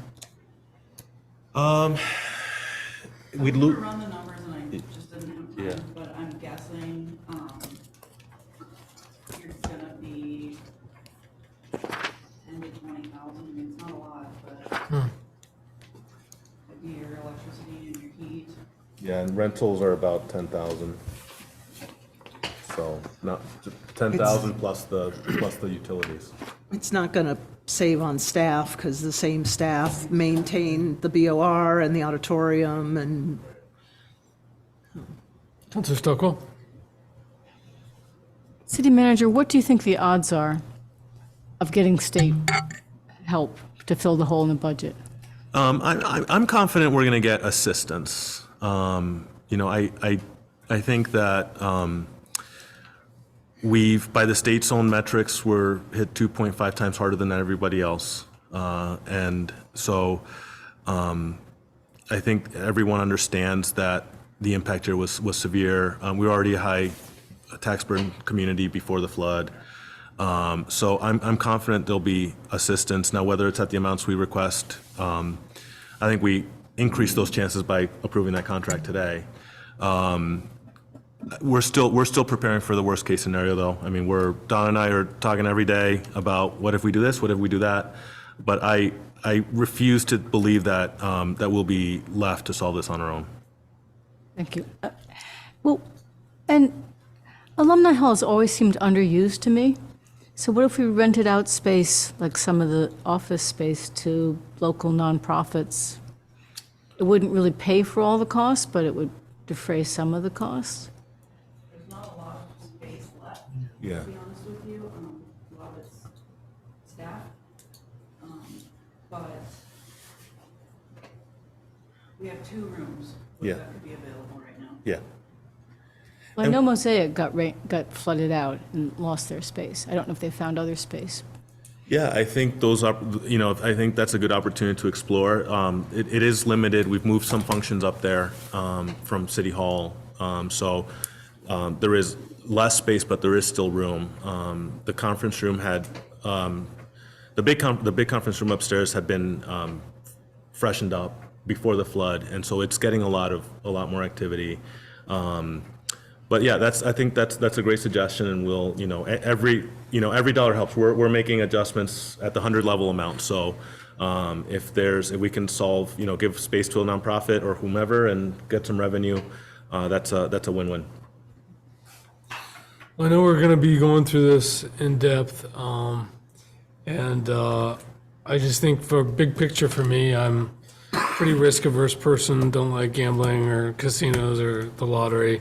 And I don't see that there's going to be a budget adjustment act by January 31st. And so I would not I won't say draw a line in the sand, but I'm very uninclined to vote to put a budget before the voters that could end up with a double-digit tax rate increase if the money doesn't follow through. And if we do the budget, austere budget, and the money does come through, they can be restored after the fact. But I don't foresee. Say that one again, because I don't think you can. The voters authorize your expenditure, not your revenue. No, but you can restore certain cuts. Oh, okay. Non-tax So revenue pass the big receipts. budget and then make the cuts if it doesn't come through. No, the opposite. Past the austere budget. Pass the austere budget, Then the state aid comes through, and then. restore your cuts. But you don't have can't. authority from the voters to spend No, more you than can't, the that's budget. the problem, see. But if- 5%, right? Doesn't No, the charter if- allow the 5% for the That's- undesignated that's- fund balance? But we would have no fund balance. That's right. Right. Going into the year. You, And the remember voters the approve a voters- budget up to, or of this amount of money and no more, and you can't spend more than what the voters approve. So if you made cuts and cut the budget, the expenditure side to 10, then the state said, oh, here's $5 million. Right. We can't spend it. We can plan to spend it next year, but we can't spend it in the current year because the voters I see. authorize your expenditure limit. But when we've had unspent funds, it's because we budgeted for those funds but have not spent. mostly vacancies. so- Exactly. right. And Yeah. and what we're talking about now is opposite that, and it won't work for restoration. So you'd have to, I mean, my prediction is that we end up with a little bit of everything. I'm not sure where municipal aid will fit into the governor's budget, which will be presented to the legislature early. And so maybe municipal assistance makes the governor's budget. I agree with you. Budget Adjustment Act, you don't see it pass So much. by the end of January. Right. Yeah. But you could see, but I think you'd have a pretty good indication. I think it depends on how things look early. Yeah. It's interesting. I mean, there's a lot of cuts here. Nicholas, Don, you've done a good job. A lot of cuts I don't like. You know, not maintaining the cemeteries.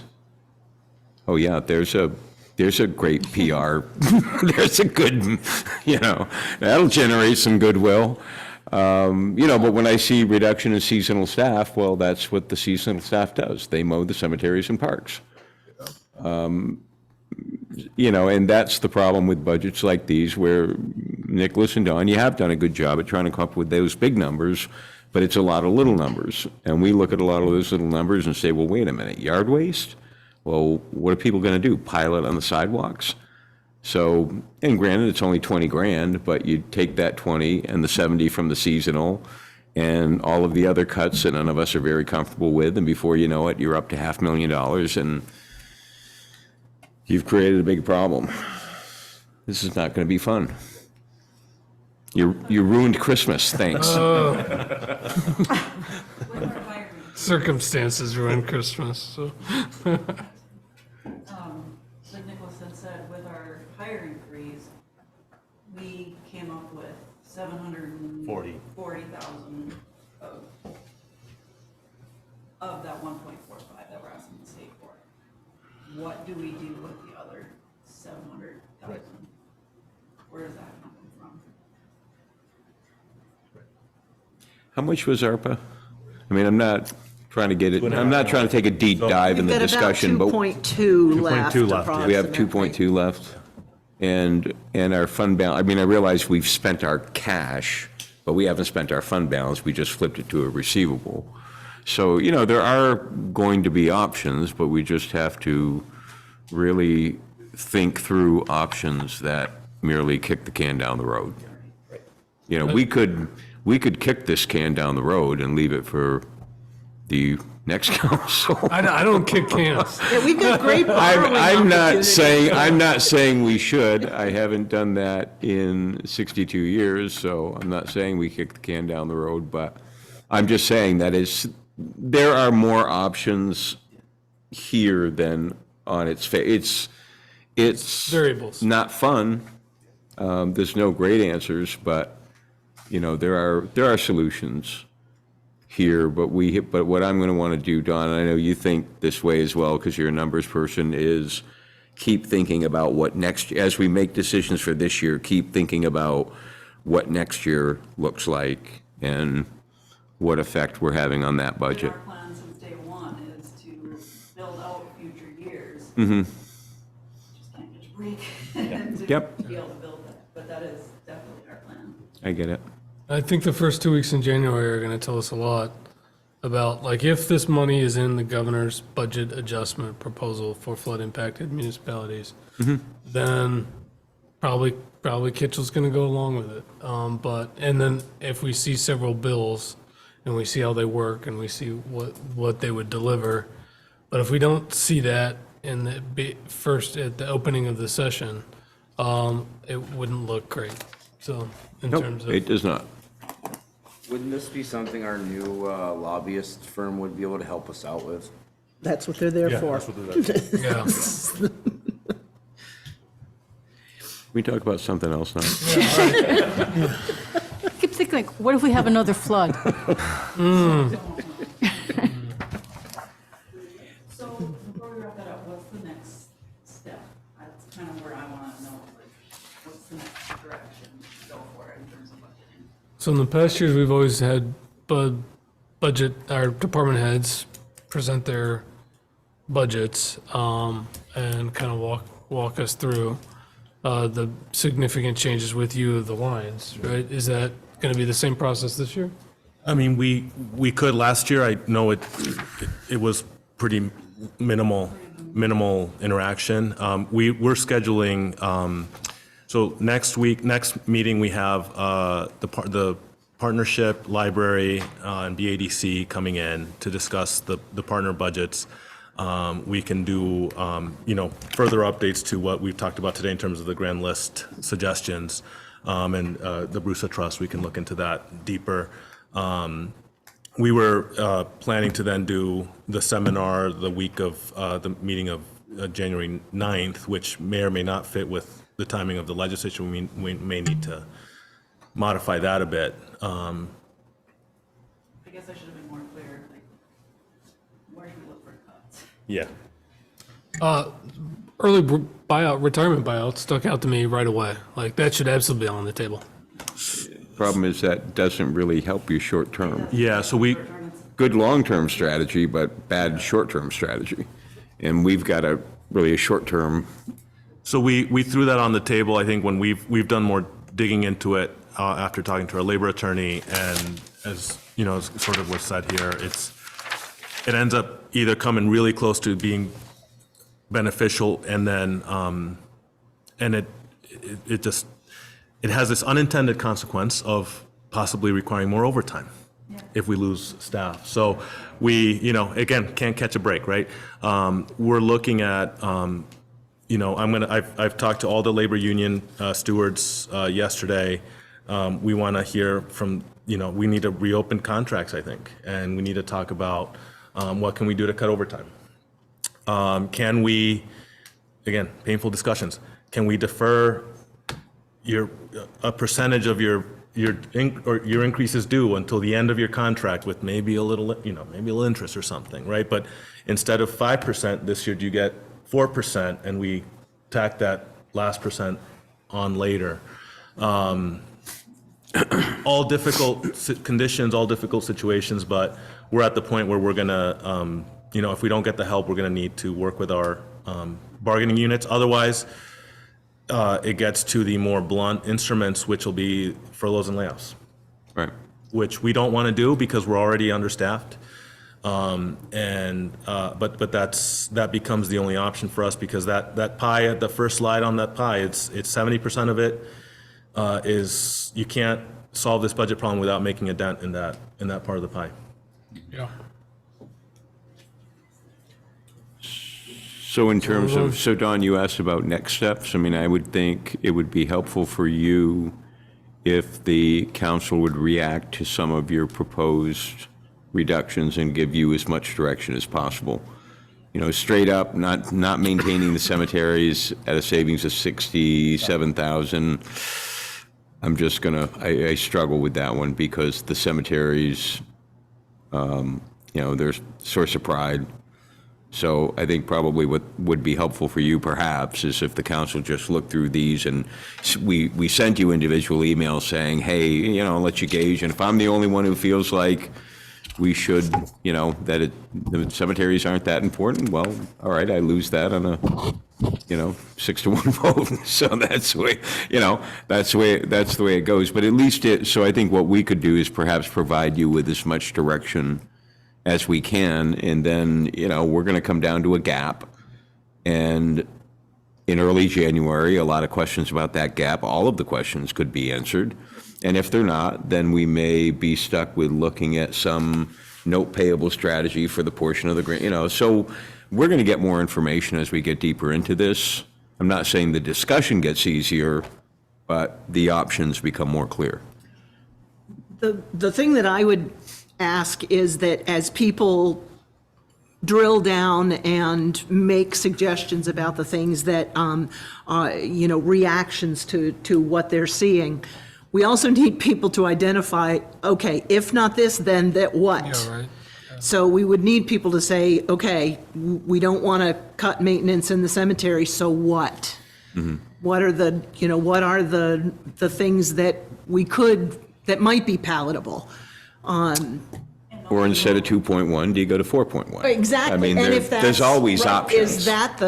Is that where the give and take is in the acceptable percentage increase in the tax rate? Is it, but figuring out what those, it can't just be all one way. Right, no, I understand. Yeah. And also, we, like, I'm reiterating myself, but we came up with 720,000 hiring freeze money. Okay, where's the other 700,000 gonna come from? What is the council and the public willing to mothball for another? And that's in addition to the 526 already shown in the budget, right? So that's on top of 700 new. But if you get $1 million of state assistance, goes away. then that answers the question. Yeah, Like I said, I mean, right now, you've done a great job framing the challenges, framing the questions. You've done a really good job of that. Time is certainly going to answer about 100% of this. It's just that we can't sit here waiting until mid-January. We have to give you some sort of reaction. We have to have the plan A, the plan B, and the plan C ready to go. So if we get an answer we either love or don't like at all, we're in a position and we're empowered enough in our heads to be able to make a quick decision and say, then it's plan B, because we've thought it through. I agree with Councilor. Yeah, I was just going to add that it's, in a macabre way, it's kind of an easy budget, because we either get assistance and we run a government that's pretty close to what we're running today. Yep. We don't get assistance and we run a skeletal, skeletal is maybe worse, but it's really pretty black and white. So as we've been going through this, it's almost, in a macabre way, it makes it easy, because it's either we run a city the way we've run it, or there's no services. So we'll do that over the next few weeks, John.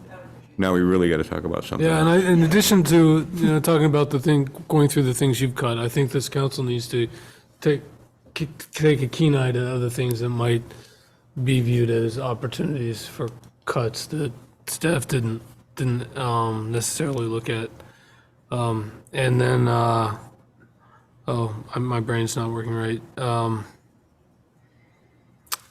It's gone. It's gone. But thanks for this, Don, and everybody. It's going to be a tough one. Just jump in, Sam, if you need to. Okay. Joellen has her hand up, but I wanted to ask about healthcare costs. So those are huge, right? And the increase is huge. So for someone in the union, does the healthcare, they can choose any healthcare, or how? They have two plans. And that's through a particular provider? It's all through. Thank So our employees are paying more out of pocket as well, as we consider these difficult decisions, potential deferments of salary, furloughs, whatever. They're getting hit. That 13% hits them because our contracts, their share increases every year. Could the state assist with reducing healthcare costs? That's the health board, right? The Care board, those are set, Could we right? change plans? Is that what you want? Change Well, not companies? change plans, but could the? That'd be. Yeah, I was going to say, boy, that would require union That would require, I mean, that wouldn't just be our decision, and it probably wouldn't be a great one. We did that, what, 2 years ago? Yeah, it didn't go well. But what if, just as the state helps citizens who are low income, they offered some sort of financial assistance for municipal employees? So the plan doesn't change, but there's another source of income. Like a new risk pool, but that wouldn't It's be a probably next year thing. too far out there, but, you know. What if the United States had single payer for all? I'd be for that. It came to me. Okay, so legal question on can town meeting move? Other legal question, can a budget be amended by the governing body? I can't imagine could be amended going up. I mean, because it's the voter, If it has to be doesn't- voter If it approved. doesn't increase the the revenues raised by taxes. So that'd be just a question I'd be curious about. So, because that might also depressurize this conversation a little So bit. if we had a budget that assumed the 1.45, and then we got the money, could we increase? Or didn't, or whatever, yeah. Could we increase the spending to reflect that 1.45? Is that what you're asking? No, I'm thinking more like the austere option. You do the budget that does not assume a 1.45 allocation from the state. The voters approve it, then the money comes from the state, then you amend the budget. It's probably something like moving town meeting, probably Yeah. not possible, Yeah, but but just it's something I'm worth curious asking the about. lawyers. So, yeah. Yep. All right, Joellen Mulvaney? Good evening, from Barre City. You know, there's the Youth Conservation Corps that's pretty active if you get on their calendar early.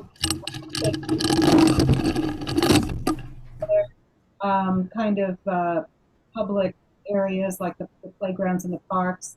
And there are some other state organizations that might be able to be helpful with some of these jobs. I know that Youth Conservation Corps will do contracts with you, but I'm not sure about the other types. So there could be other types of organizations around the state that might be helpful to us during this time. And of course, we have a wonderful opportunity here to say that, you know, because of the ravages of the flood, we could really use this help.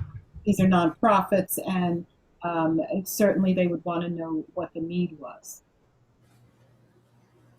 Thank you, Joellen. Good point. David Delcourt? Yeah, can't you just change the budget article to reflect the amount to be raised in taxes, and leave out the spending cap? So you have the authority to raise, say, $10 million in taxes. That's the hard number. And that's not going to change. Your budget would be you take the budget that assumes the 1.45 million, that's what you go in with. If you don't get the 1.45 million, you can change that because voters didn't set that. Voters just said, you're only going to tax us this much. And So you're it's not just going to. change to the article wording related to the amount to be raised by taxes. Right. To say, you know, shall the voters of the city of Barre raise $10 million to support the expenses of the city? I mean, other communities do that. That's the way they warn their budget article. It's not, I think Montpelier does. But anyway, I don't know whether there's something in the charter that trips that up, but it's a possibility. There isn't actually, David and I talked a little bit about this. There isn't anything in the charter, and I believe we could put an article on the ballot that just said, shall the voters approve a budget of X? And don't include language that says of which this amount needs to be raised by taxes. Correct. Everybody will do the math, and you know, David will write the article. But I do believe we could just put a budget number in front of the voters and then live within it.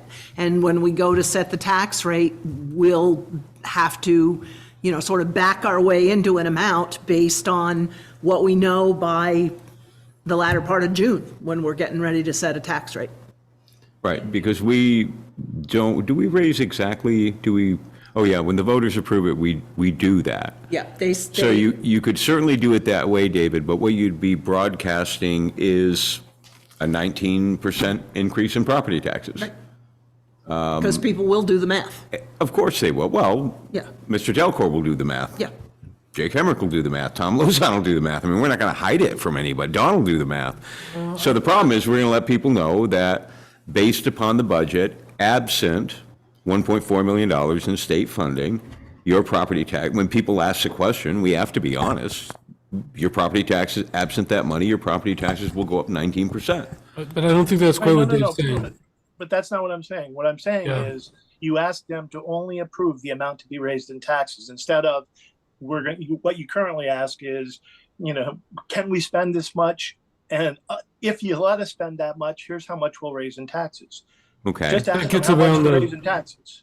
And that gets at the spending authority question later. Okay. Yeah, Yeah. then you I have think the their wiggle charter room. says we have to vote a budget, and we cannot deficit spend. So we only have the authority to spend the budgeted amount, up to the budgeted amount.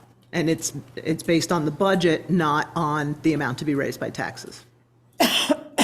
Yeah, I'd have to think Well, that. that'd be a good legal opinion too, if. Yeah, if it's based on that. it's an important enough question to have an opinion, but I don't think you could even put two articles and say, Article number 2, and hey, by the way, if we get $1.4 million in state aid, can we spend an additional $1.4 million? I don't know that you could even put that on the ballot. You might be able to Can't put. do an if then ballot Right. question.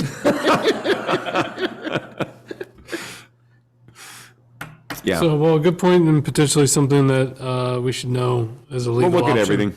So, all right. Thanks again. So we're gonna have fun. So we're gonna do the department reviews, right? I mean, we can. We got more feedback last year during different parts of the budget process. So we plan to do a seminar on the 9th where all the department heads will be present. I think last year when we did the department reviews, I don't think we got a single question. That doesn't mean we don't have to do them, but we can. I remember certainly- asking questions. But I think we could get more input and more feedback if we did it all together. yeah, Not just bringing up these in front Yeah. of one Right. and then, yeah. Yeah. That's how we do our budget process at the staff level. Because a lot of times there's a cross-cutting issue across departments. So what we planned was at the 9th to have all the department heads present at the seminar. But if there's a different Sounds great. direction, we can go another way. Makes sense. Okay. Great.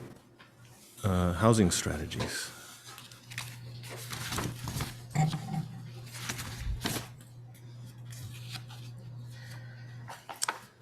Let's see. Okay.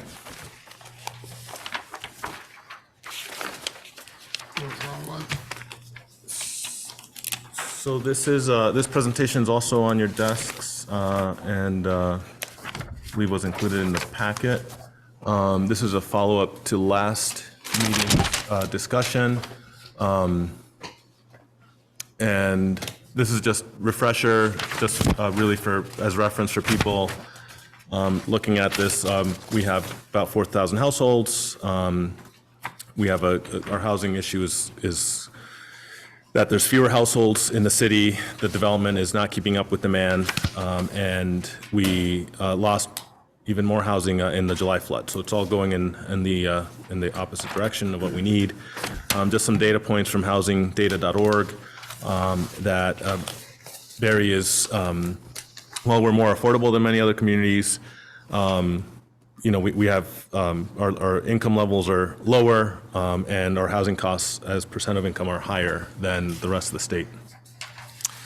So this council discussed last week some strategies that were submitted by each of the councilors.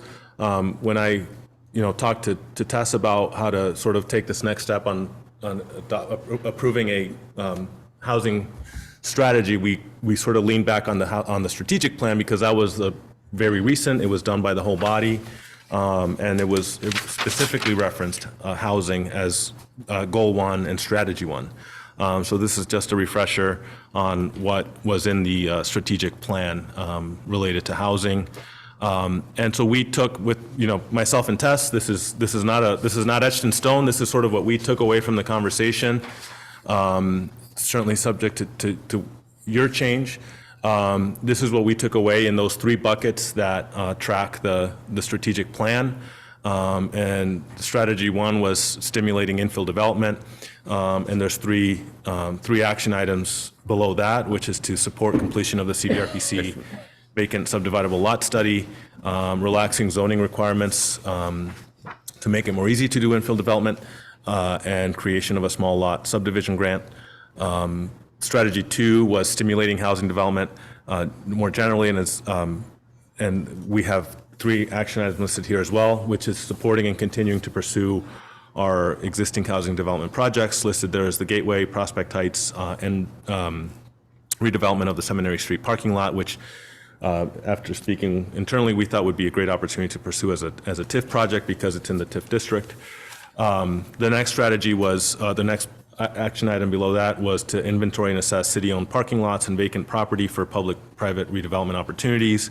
I shared with the council a list of some graphics of our vacant lots and property, so that you can see there that the undeveloped lots anyway. And then Tess actually came up. This wasn't specifically discussed, but Tess and I thought this item 6 fit in well, which was to reduce barriers to supportive housing as well. Under the third strategy of strengthening the existing housing stock, we have 2 action items. The first, there's to create an ARPA-funded revolving loan fund for flood recovery gaps, essential code repairs, and new unit creation, and then to partner with Barre Up for data collection on essential and emergent needs for flood-damaged property. So as we were discussing this, in addition to being responsive to what we thought we heard at the meeting and trying to use the strategic plan strategies as a guidepost, we were really thinking about strategies and action items that can have faster results and leverage the needs caused by the July flood, since we have an exigent need, and there should be hopefully supportive funding partners to help us with flood recovery. So that's where sort of our focus was as we took in all the information from the meeting and the materials that were submitted. So it's a short presentation, but I also, for reference, just wanted to make sure people had all the ideas that were submitted that we sort of picked from, and so we have it here as a reference. I've sort of called out, I won't scroll through all of them, but we've called out in boxes here the ones that were sort of picked out that came up in the conversation. So that's really it. I can leave it here on this slide if it's helpful, which has the strategies and the action items below. So did you want a motion to adopt this?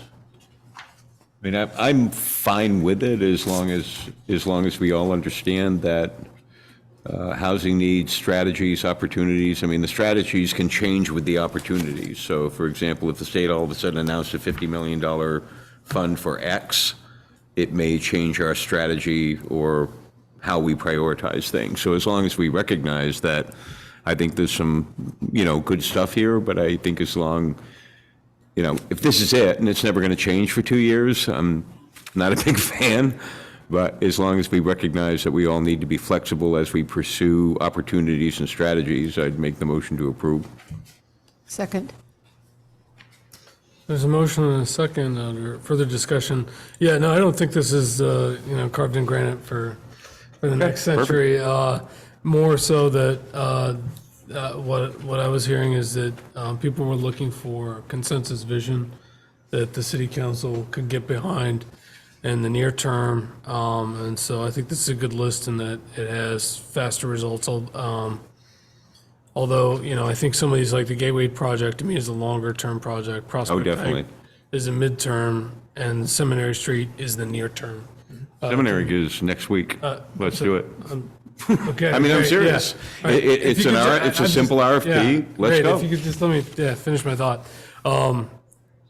So by taking this, if we can get this out, voted out unanimously, it sends a signal to the funders, of which, there are many partners across the state that we're on the same page, and that these are the plays that we want the team to run and us as a council collectively. So. Call the question then. So there's So seriously, is it gonna, you're gonna make us take another vote if there's, it could be, So there's no further discussion on this?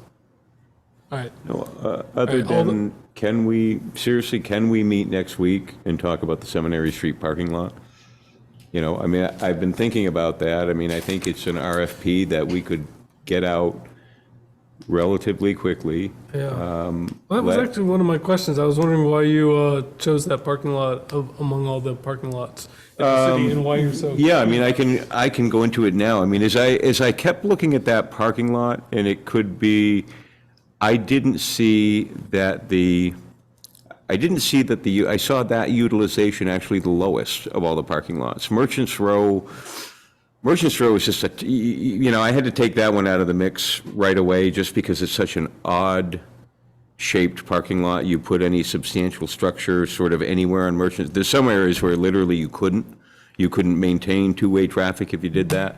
So that's why I quickly took Merchants Row. I mean, there's others, if there's others that council Let's say would like. you eliminated all the others. I eliminated quickly the ones where I said, boy, this would really be a challenge.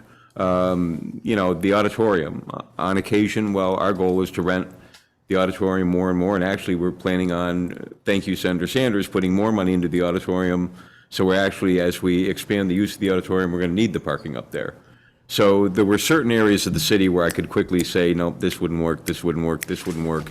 And then when I got down towards the end, I was trying to, as I looked at the Seminary Street parking lot, I said, that seems just far enough away from the core downtown that we wouldn't put pressure on our existing commitments to City Place if, as we were talking about earlier, all of a sudden we see even more employees at City Place. So that's how it was more a process of elimination as opposed to anything wildly scientific. Okay. And Well, it was so long as it leaves 40 like years worth of residency. And so long as we're open to the other parking lots. Oh, absolutely. Like you said, being flexible if an opportunity comes Oh, up. absolutely. But let's talk about, well, what would the RFP look like? Yeah. Would it be minimum, so you put something out, minimum 50 units, our preference is a podium-style building so that you can park under the building, and obviously it keeps the first floor well out of the floodplain.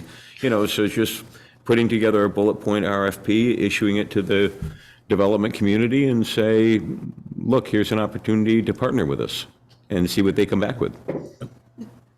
Well, I love the idea of that parking lot when it got brought up, and I know, those of us on the parking team know a fair amount about parking lot usage, and that parking lot does meet the criteria of being available for other kinds of uses, and the fact that it abuts 3 other city-owned parcels and could be part of a larger sort of reconfiguration of parking is a great idea. My only concern is if we do see opportunities for it to be a public-private partnership under TIF, I don't want us to get too far in front of the project where we could not then roll the TIF option in.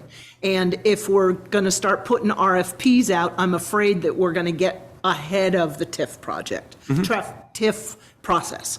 Yep. So that's The other thing my is, only we concern. need the quick grand list hit for a big building. And so if we, the best option is no TIF involved at all. That's certainly a way to go. So, but, yeah. I mean, yeah, part of the trade-offs. If you could get a quick 50 units online, whether it's affordable market rate, blend of the two, there's always trade-offs. And one of those trade-offs might be TIF. Yeah, I mean, I think Tess has drafted an RFP. We could have it ready. I think I guess it's a council decision if it's TIF or not, but that's an item that we could have. Janet started doing the deeds research. So that's how serious we were about it. Whether council wants to do it as TIF or not TIF, that's really up to you. And I started talking to Stephanie about it. She's aware of it as well. So we'll take whatever direction there is. We're prepared to do A or B. It's the will of the council.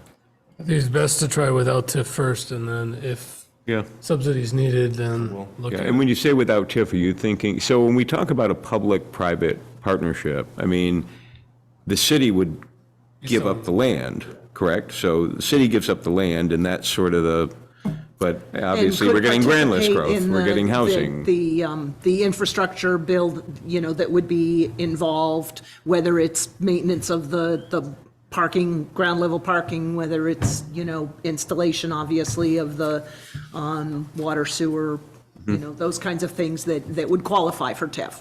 So. Interesting, It's okay. not in the flood zone? Is it? Oh, God, yeah. I think it might Everything be. is. It's, I believe it is. I think we live in But it's Barre. okay, you If can you're in the still build. downtown, you're in the flood Still zone. build. You can still build. As long as it's Yeah, not in you the can still build. You floodway. can- It's not in the floodway. It's not in the floodway. Okay, okay. Council Booton? Yeah, my only, Check, there's not one running underneath.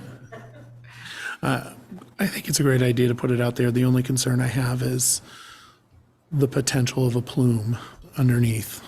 Again, it's downtown Barre. Yeah, I know, I know, I know. I just remember the city place, we had to do some remediation. I'm sure there was a dry cleaner there. They were, Yep, they there were probably everywhere. was. There we But- go. And that's one of the big It will be dirty advantages, dirt. Counselor, of podium-style construction. Correct. Because you're not connecting, the building, the first floor doesn't sit at ground level. Oh, So okay. by doing a podium-style construction, there's a number of benefits. The first floor obviously is 8 feet in the air, so that's not going to flood. And you create this buffer so that if there is any dirty dirt and soil vapors, you're not connecting it to the building itself. Oh, that's good. Jeremy, I see you have your hand raised. Yeah, thank you. I just wanted to reiterate some of the comments that were made last time in regards to the benefits of emphasizing mixed use, high density, walkable developments that incorporate a mixture of both residential and business applications, along with mixed income levels. I think that that is a development pattern that, as a general principle, the city would be making a grave mistake to not develop, to not adopt.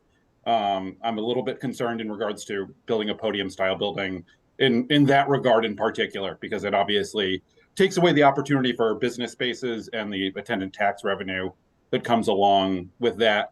I also want to just take the opportunity to emphasize the various benefits of housing first policies in regards to the unhoused, which can, if we're able to integrate them into any further development plans, have a number of benefits, not just for the unhoused population, but for the city as a whole. Reduced burdens on policing, reduced burdens on various aid organizations, including state designated agencies, to help people address housing needs, make it easier and more efficient to provide services. You're able to bring more revenues into the city, potentially by having a place of residence for people, that make it easier for them to access various state and federal services, and on and on and on. So that was just the piece I wanted to add there. Thank you. Very good points. Well, I would definitely stay tuned, but because if an RFP is developed, there'd be the opportunity to make sure that we're including the community priorities and the existing adopted vision for the for downtown development. One suggestion I have is just to look at some of the pre-development agreements or RFPs that St. Albans City has done that may not be non-proprietary because they've been so successful in some of their RFPs and have really gotten some great outcomes with the language that they've used in different contracts. So, got it. All right, so we have a motion and a second. Is there any further discussion? Any final thing anybody wants to pull up or no? All right, all those in favor say aye. Aye. All those opposed? The ayes have it. There's a unanimous housing playbook from the city council. Thank you. That takes us to equity impact assessment tool. So, Joel Mulvaney. Thank you for doing this. Committee, our Barre City Equity, Diversity, Inclusion, and Belonging Committee had put this memo together for you, and I will read it and then also the accompanying question. It's with urgency that we recommend you address the issue of community involvement in every proposed project, whether from local, state, or federal funding. We already have a proposal brought by the state and area developers that we know did not use this approach, nor did they use the state equity impact assessment tool, which would have informed the project about local equity issues. I believe it is incumbent upon the city to do the kind of outreach and surveying necessary for full community involvement, especially in making those affected by the flood, be they renters or owners, whole again.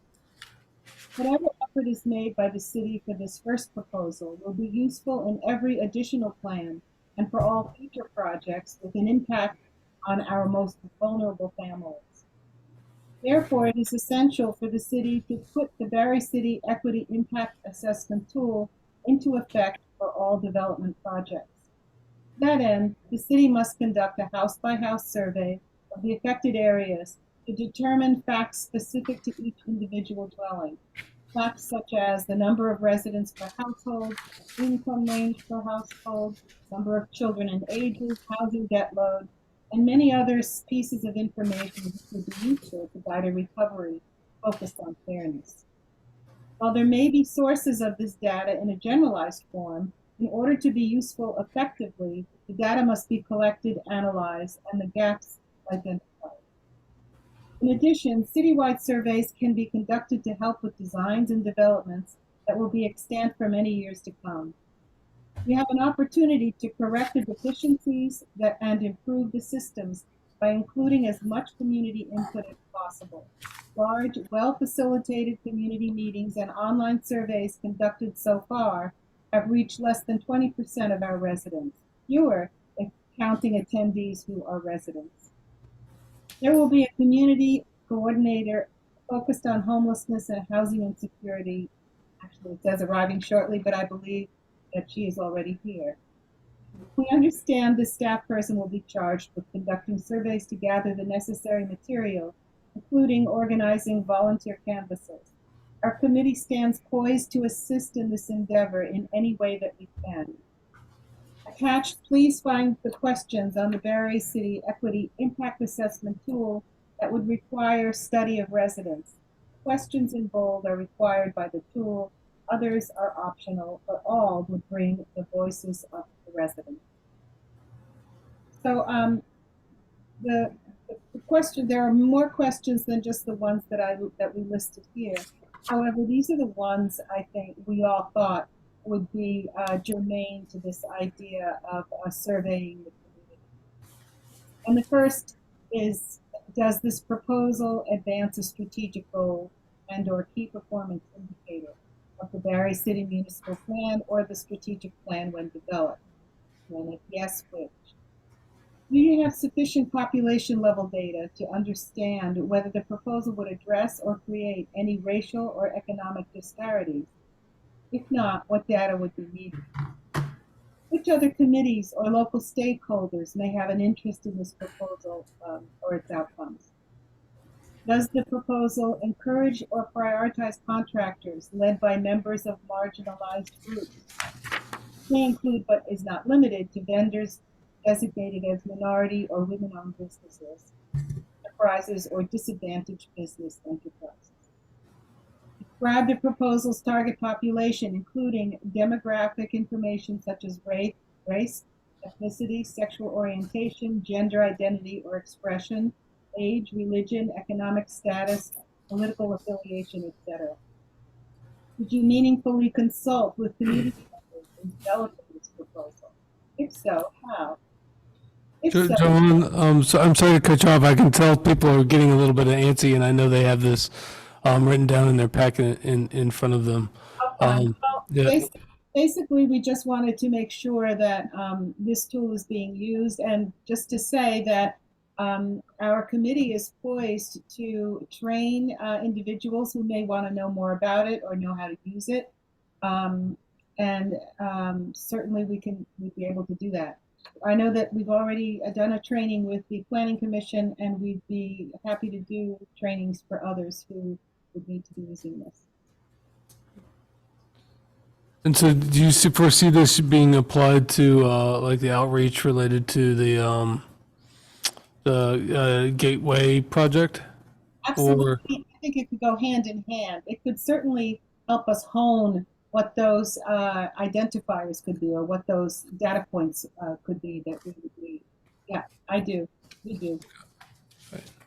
Well, thanks for your offer for assistance as needed for making sure that the equity impact assessment's used. I know I've had to use it for work for different things, and have found it to be helpful for me to just step away from a proposal and think through different ways it might impact populations that when you're moving fast, you sometimes forget or can leave behind. So thank you for that. Okay, thank you. So is this an action item, Mayor? This was not my agenda item, I think it was the committee's. I mean, generally, thank you, Joel, and there's a lot of good work here and a lot of things that make me think, the one thing that I'm a little concerned about is the statement that the city must conduct a house-by-house survey of the affected areas to determine specific facts specific to each individual dwelling. We've certainly, I know Janet, her office task, I mean, we've tried to reach out to some folks, but I'd be concerned about saying the city is going to conduct a house-by-house survey, because if by chance we were able to identify 99% of the households, someone could always come along and say, well, that's not 100. And this said that you were going to conduct a 100% house-to-house survey. So I wonder if we could, if you could, or we could all just think about some other types of outreach that I'm not sure that it would be as effective as a house-to-house survey, but I'm not sure that given our resources, even with the state's assistance in the Gateway project, I'm just not sure that a commitment to do a house-to-house or dwelling-to-dwelling survey is necessarily practical for the city. I don't think we'd even have time, quite frankly. We've heard from our partners at the state and the flood recovery officer and others that give or take 60 days, we need to have a reasonable plan. We need to have a reasonable plan presented. So I'm not even sure that, given the resources that we have available, even if we could find more resources, that we could commit to a survey dwelling to dwelling. Whether or not there's an actual survey dwelling to dwelling, I mean, this was our recommendation for how to drill down into the actual material that you might need to actually answer these questions comprehensively. But at the very least, these questions should be considered and figured in some way, shape, or form. And my understanding is that the deadlines could be, I mean, I don't know. Some of the material that I've seen, there are no deadlines, so I don't know what that's about. I just know that it's very important to be doing this in a fair way, and a fair way for all the residents, not even just the ones who were affected by the flood. These are neighborhoods where some dwellings were not affected. This is my neighborhood, frankly, that we're talking about. So all of us will be impacted by this kind of development, and I think it's very important. I worked on the Model Cities program in Paluski, and I have to tell you that nobody who ever lived there when the first studies were done live there now, nor could they afford to. So it's very important to make some of these, to consider these questions. Thank you. I do think, to the extent that we can reach out to flood impacted households directly, the better off we are. Like when highways were being ripped through poor black neighborhoods, and people were displaced and put in towers. There was the appearance of a public process and meetings held, but nothing will replace a direct phone call. And we're talking about potentially 92 households. And we know where they are. Well, at least in the impacted Gateway area. If it expands out, that's better, even better. But to the extent that we can, the more we can solve problems for those people. So. All right. With that, that takes us to upcoming business. So I think next week, Are we not doing G? it was on the consent agenda. Oh. Yeah. How about we're doing? We moved that Oh, up. Christmas for kids. I'm sorry. Yes. Yeah. Or holidays for kids. I don't know. Hopefully, It's Christmas for kids. Yeah. Hanukkah for kids, huh? We love everybody. Yep. We're just stuck in our ways, and Yeah. sometimes we misspeak, sometimes we call it Hanukkah, sometimes we call it Christmas, sometimes we call it holiday. Doesn't take the intent away as long as you're chill enough to recognize that. Thanks. All right. So anybody want to guess how much we raised during the coin drop? Can I guess? No, you cannot. Tom cannot. Carol cannot. You cannot, nor can you. 4,200. Oh, you know already. All right. Oh, really? No, I wasn't going to guess. 4,000. Yeah, it was. Oh. $4,258 was raised for the coin drop. Then Is a record. which is a huge record. Carol, what's the highest that do you know? Don't know right off the I top know of my last head. year it was 3,100, and I think the year before that was 26. And I'd have to go back and look at my photos for previous years. Yeah, that was a huge increase. Yeah. I thought it was the shorts you were wearing that pushed us over the edge. That's what but- I was thinking. I was doing the little Santa dance, the Walmart Santa dance. It was pretty awesome. It was very humbling. I mean, Jen Carbonneau, we had to pull her off the road. Like literally had to pull her off the road. And I'm really glad that and for those that don't know who Jen Carbonneau is, she works for the school system, and she's very active with this program. At the very last donation we took was $200, and it was because she was dragging her feet off from the road, which was pretty awesome.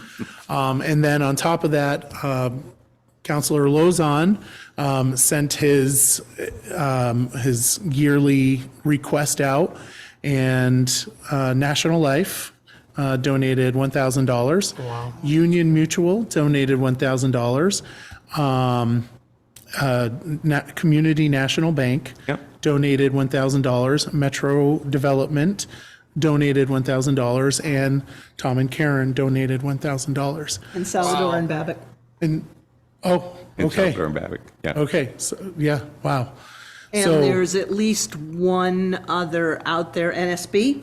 Haven't heard back from, but we from likely them will. yet, but, so. Wow. So with that and the donor box money, just with, so we're talking, because without, so how much are we up to? 'Cause I'm confused. Whatever you were going to say, add 1,000 to it. Yeah, it's Okay, it's a so I was little over 10, it's 10 right now, pledged or received. Okay, $10,000. So we're about 11, Michael. 'cause About we were- $11,000. Yeah, we were like 4,000 from the coin drop, plus 800 on the drop box, which brought us to 5, Yep. plus 6 that we raised through emails, so that brought us to around 11. Yeah, wow, just really amazing, super awesome for. So flood recovery, we're going to do a coin drop. We're going to do one. We're going to do one every week. City policy requires at Yeah. least 3 weeks in advance, but. No, we're going to change the policy, Schedule it. and we're going to coin drop our way out of this whole flood problem. We'll never see another car in downtown Barre on a Saturday again. It's extremely important to note the involvement of Jason Fleury and Katie Fleury. Without them, this program it's not there. They do all the work on determining who the children are. They work with nonprofit partners such as Renita Marshall's Helping Hand, works with the school to get those names. The shopping is done by them, and they also do wrapping as well. And can't stress just how awesome those two are and what an asset for our community. With that, the money is always brought down to City Hall, and a check is given to Carol. Unfortunately, Carol wasn't there yesterday. I didn't realize that she wasn't going to be there. I probably would have kept the check if that was the In a case. great while, I take a day off. Yeah, I was pretty disappointed.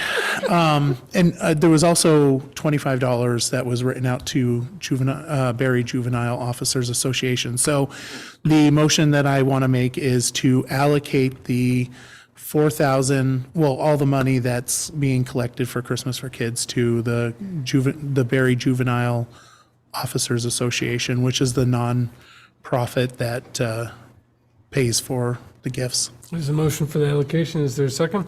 Sure. Is there a second? Any further discussion? Hearing and seeing none, all those in favor say aye. Aye. All those opposed? The ayes have it.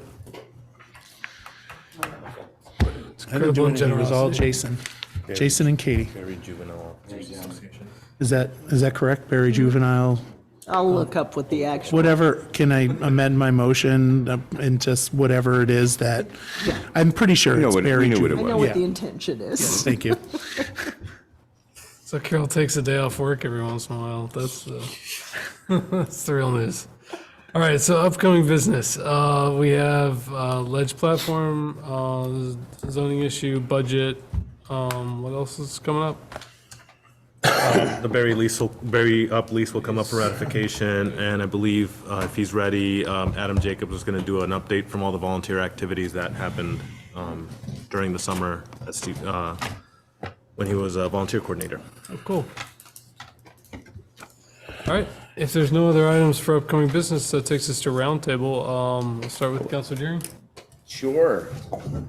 What a great opportunity to be the Christmas for Kids coin drop again. Hung out with Councilor Lozon, Councilor Booton. Got to dance a little bit to some Christmas tunes and hang out with the bearded fella himself. Went to the Tally Ribbon Cutting. If you haven't been there yet, check it out. It's at 224 North Main Street. Great opportunity, great business there locally. Play some pool for free. Play board game or analog games for free. You don't have to go and spend money on those kinds of things. You can just go and have some drinks. This Saturday, the Young Republicans are having a Christmas ball at the Elks Club here in Barre. That'll be a great event at 5:30. And then 2 weeks ago, I announced that I'll be running for re-election for City Council. So I just wanted to put that out there. How young do you have to be? 40. But anybody can go. So it's not you have to be under 40, but anybody can go. It's really just a good night to go out and celebrate with people, have a good time. It's not politically motivated. It's really just a good time in Barre. So I'm thankful that the Young Republicans chose Barre of all places to come out and hang. So hopefully we can show them a good time. I'm officially old. Welcome, Jake. Councilor Lozon. Oh, thank you.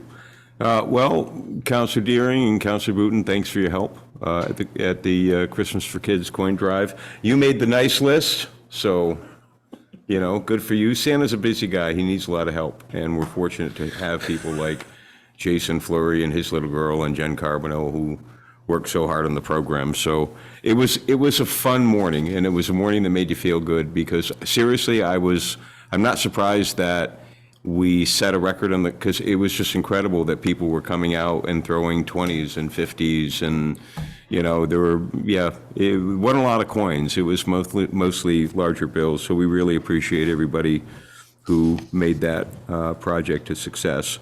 And wanted to just sort of renew that, maybe we should get together next week. I know we have an every other week schedule, but we just have so much going on. And I realize, it might be a little hard to herd the cats. Even if we start earlier, but we've got so much to talk about. We've got housing to talk about.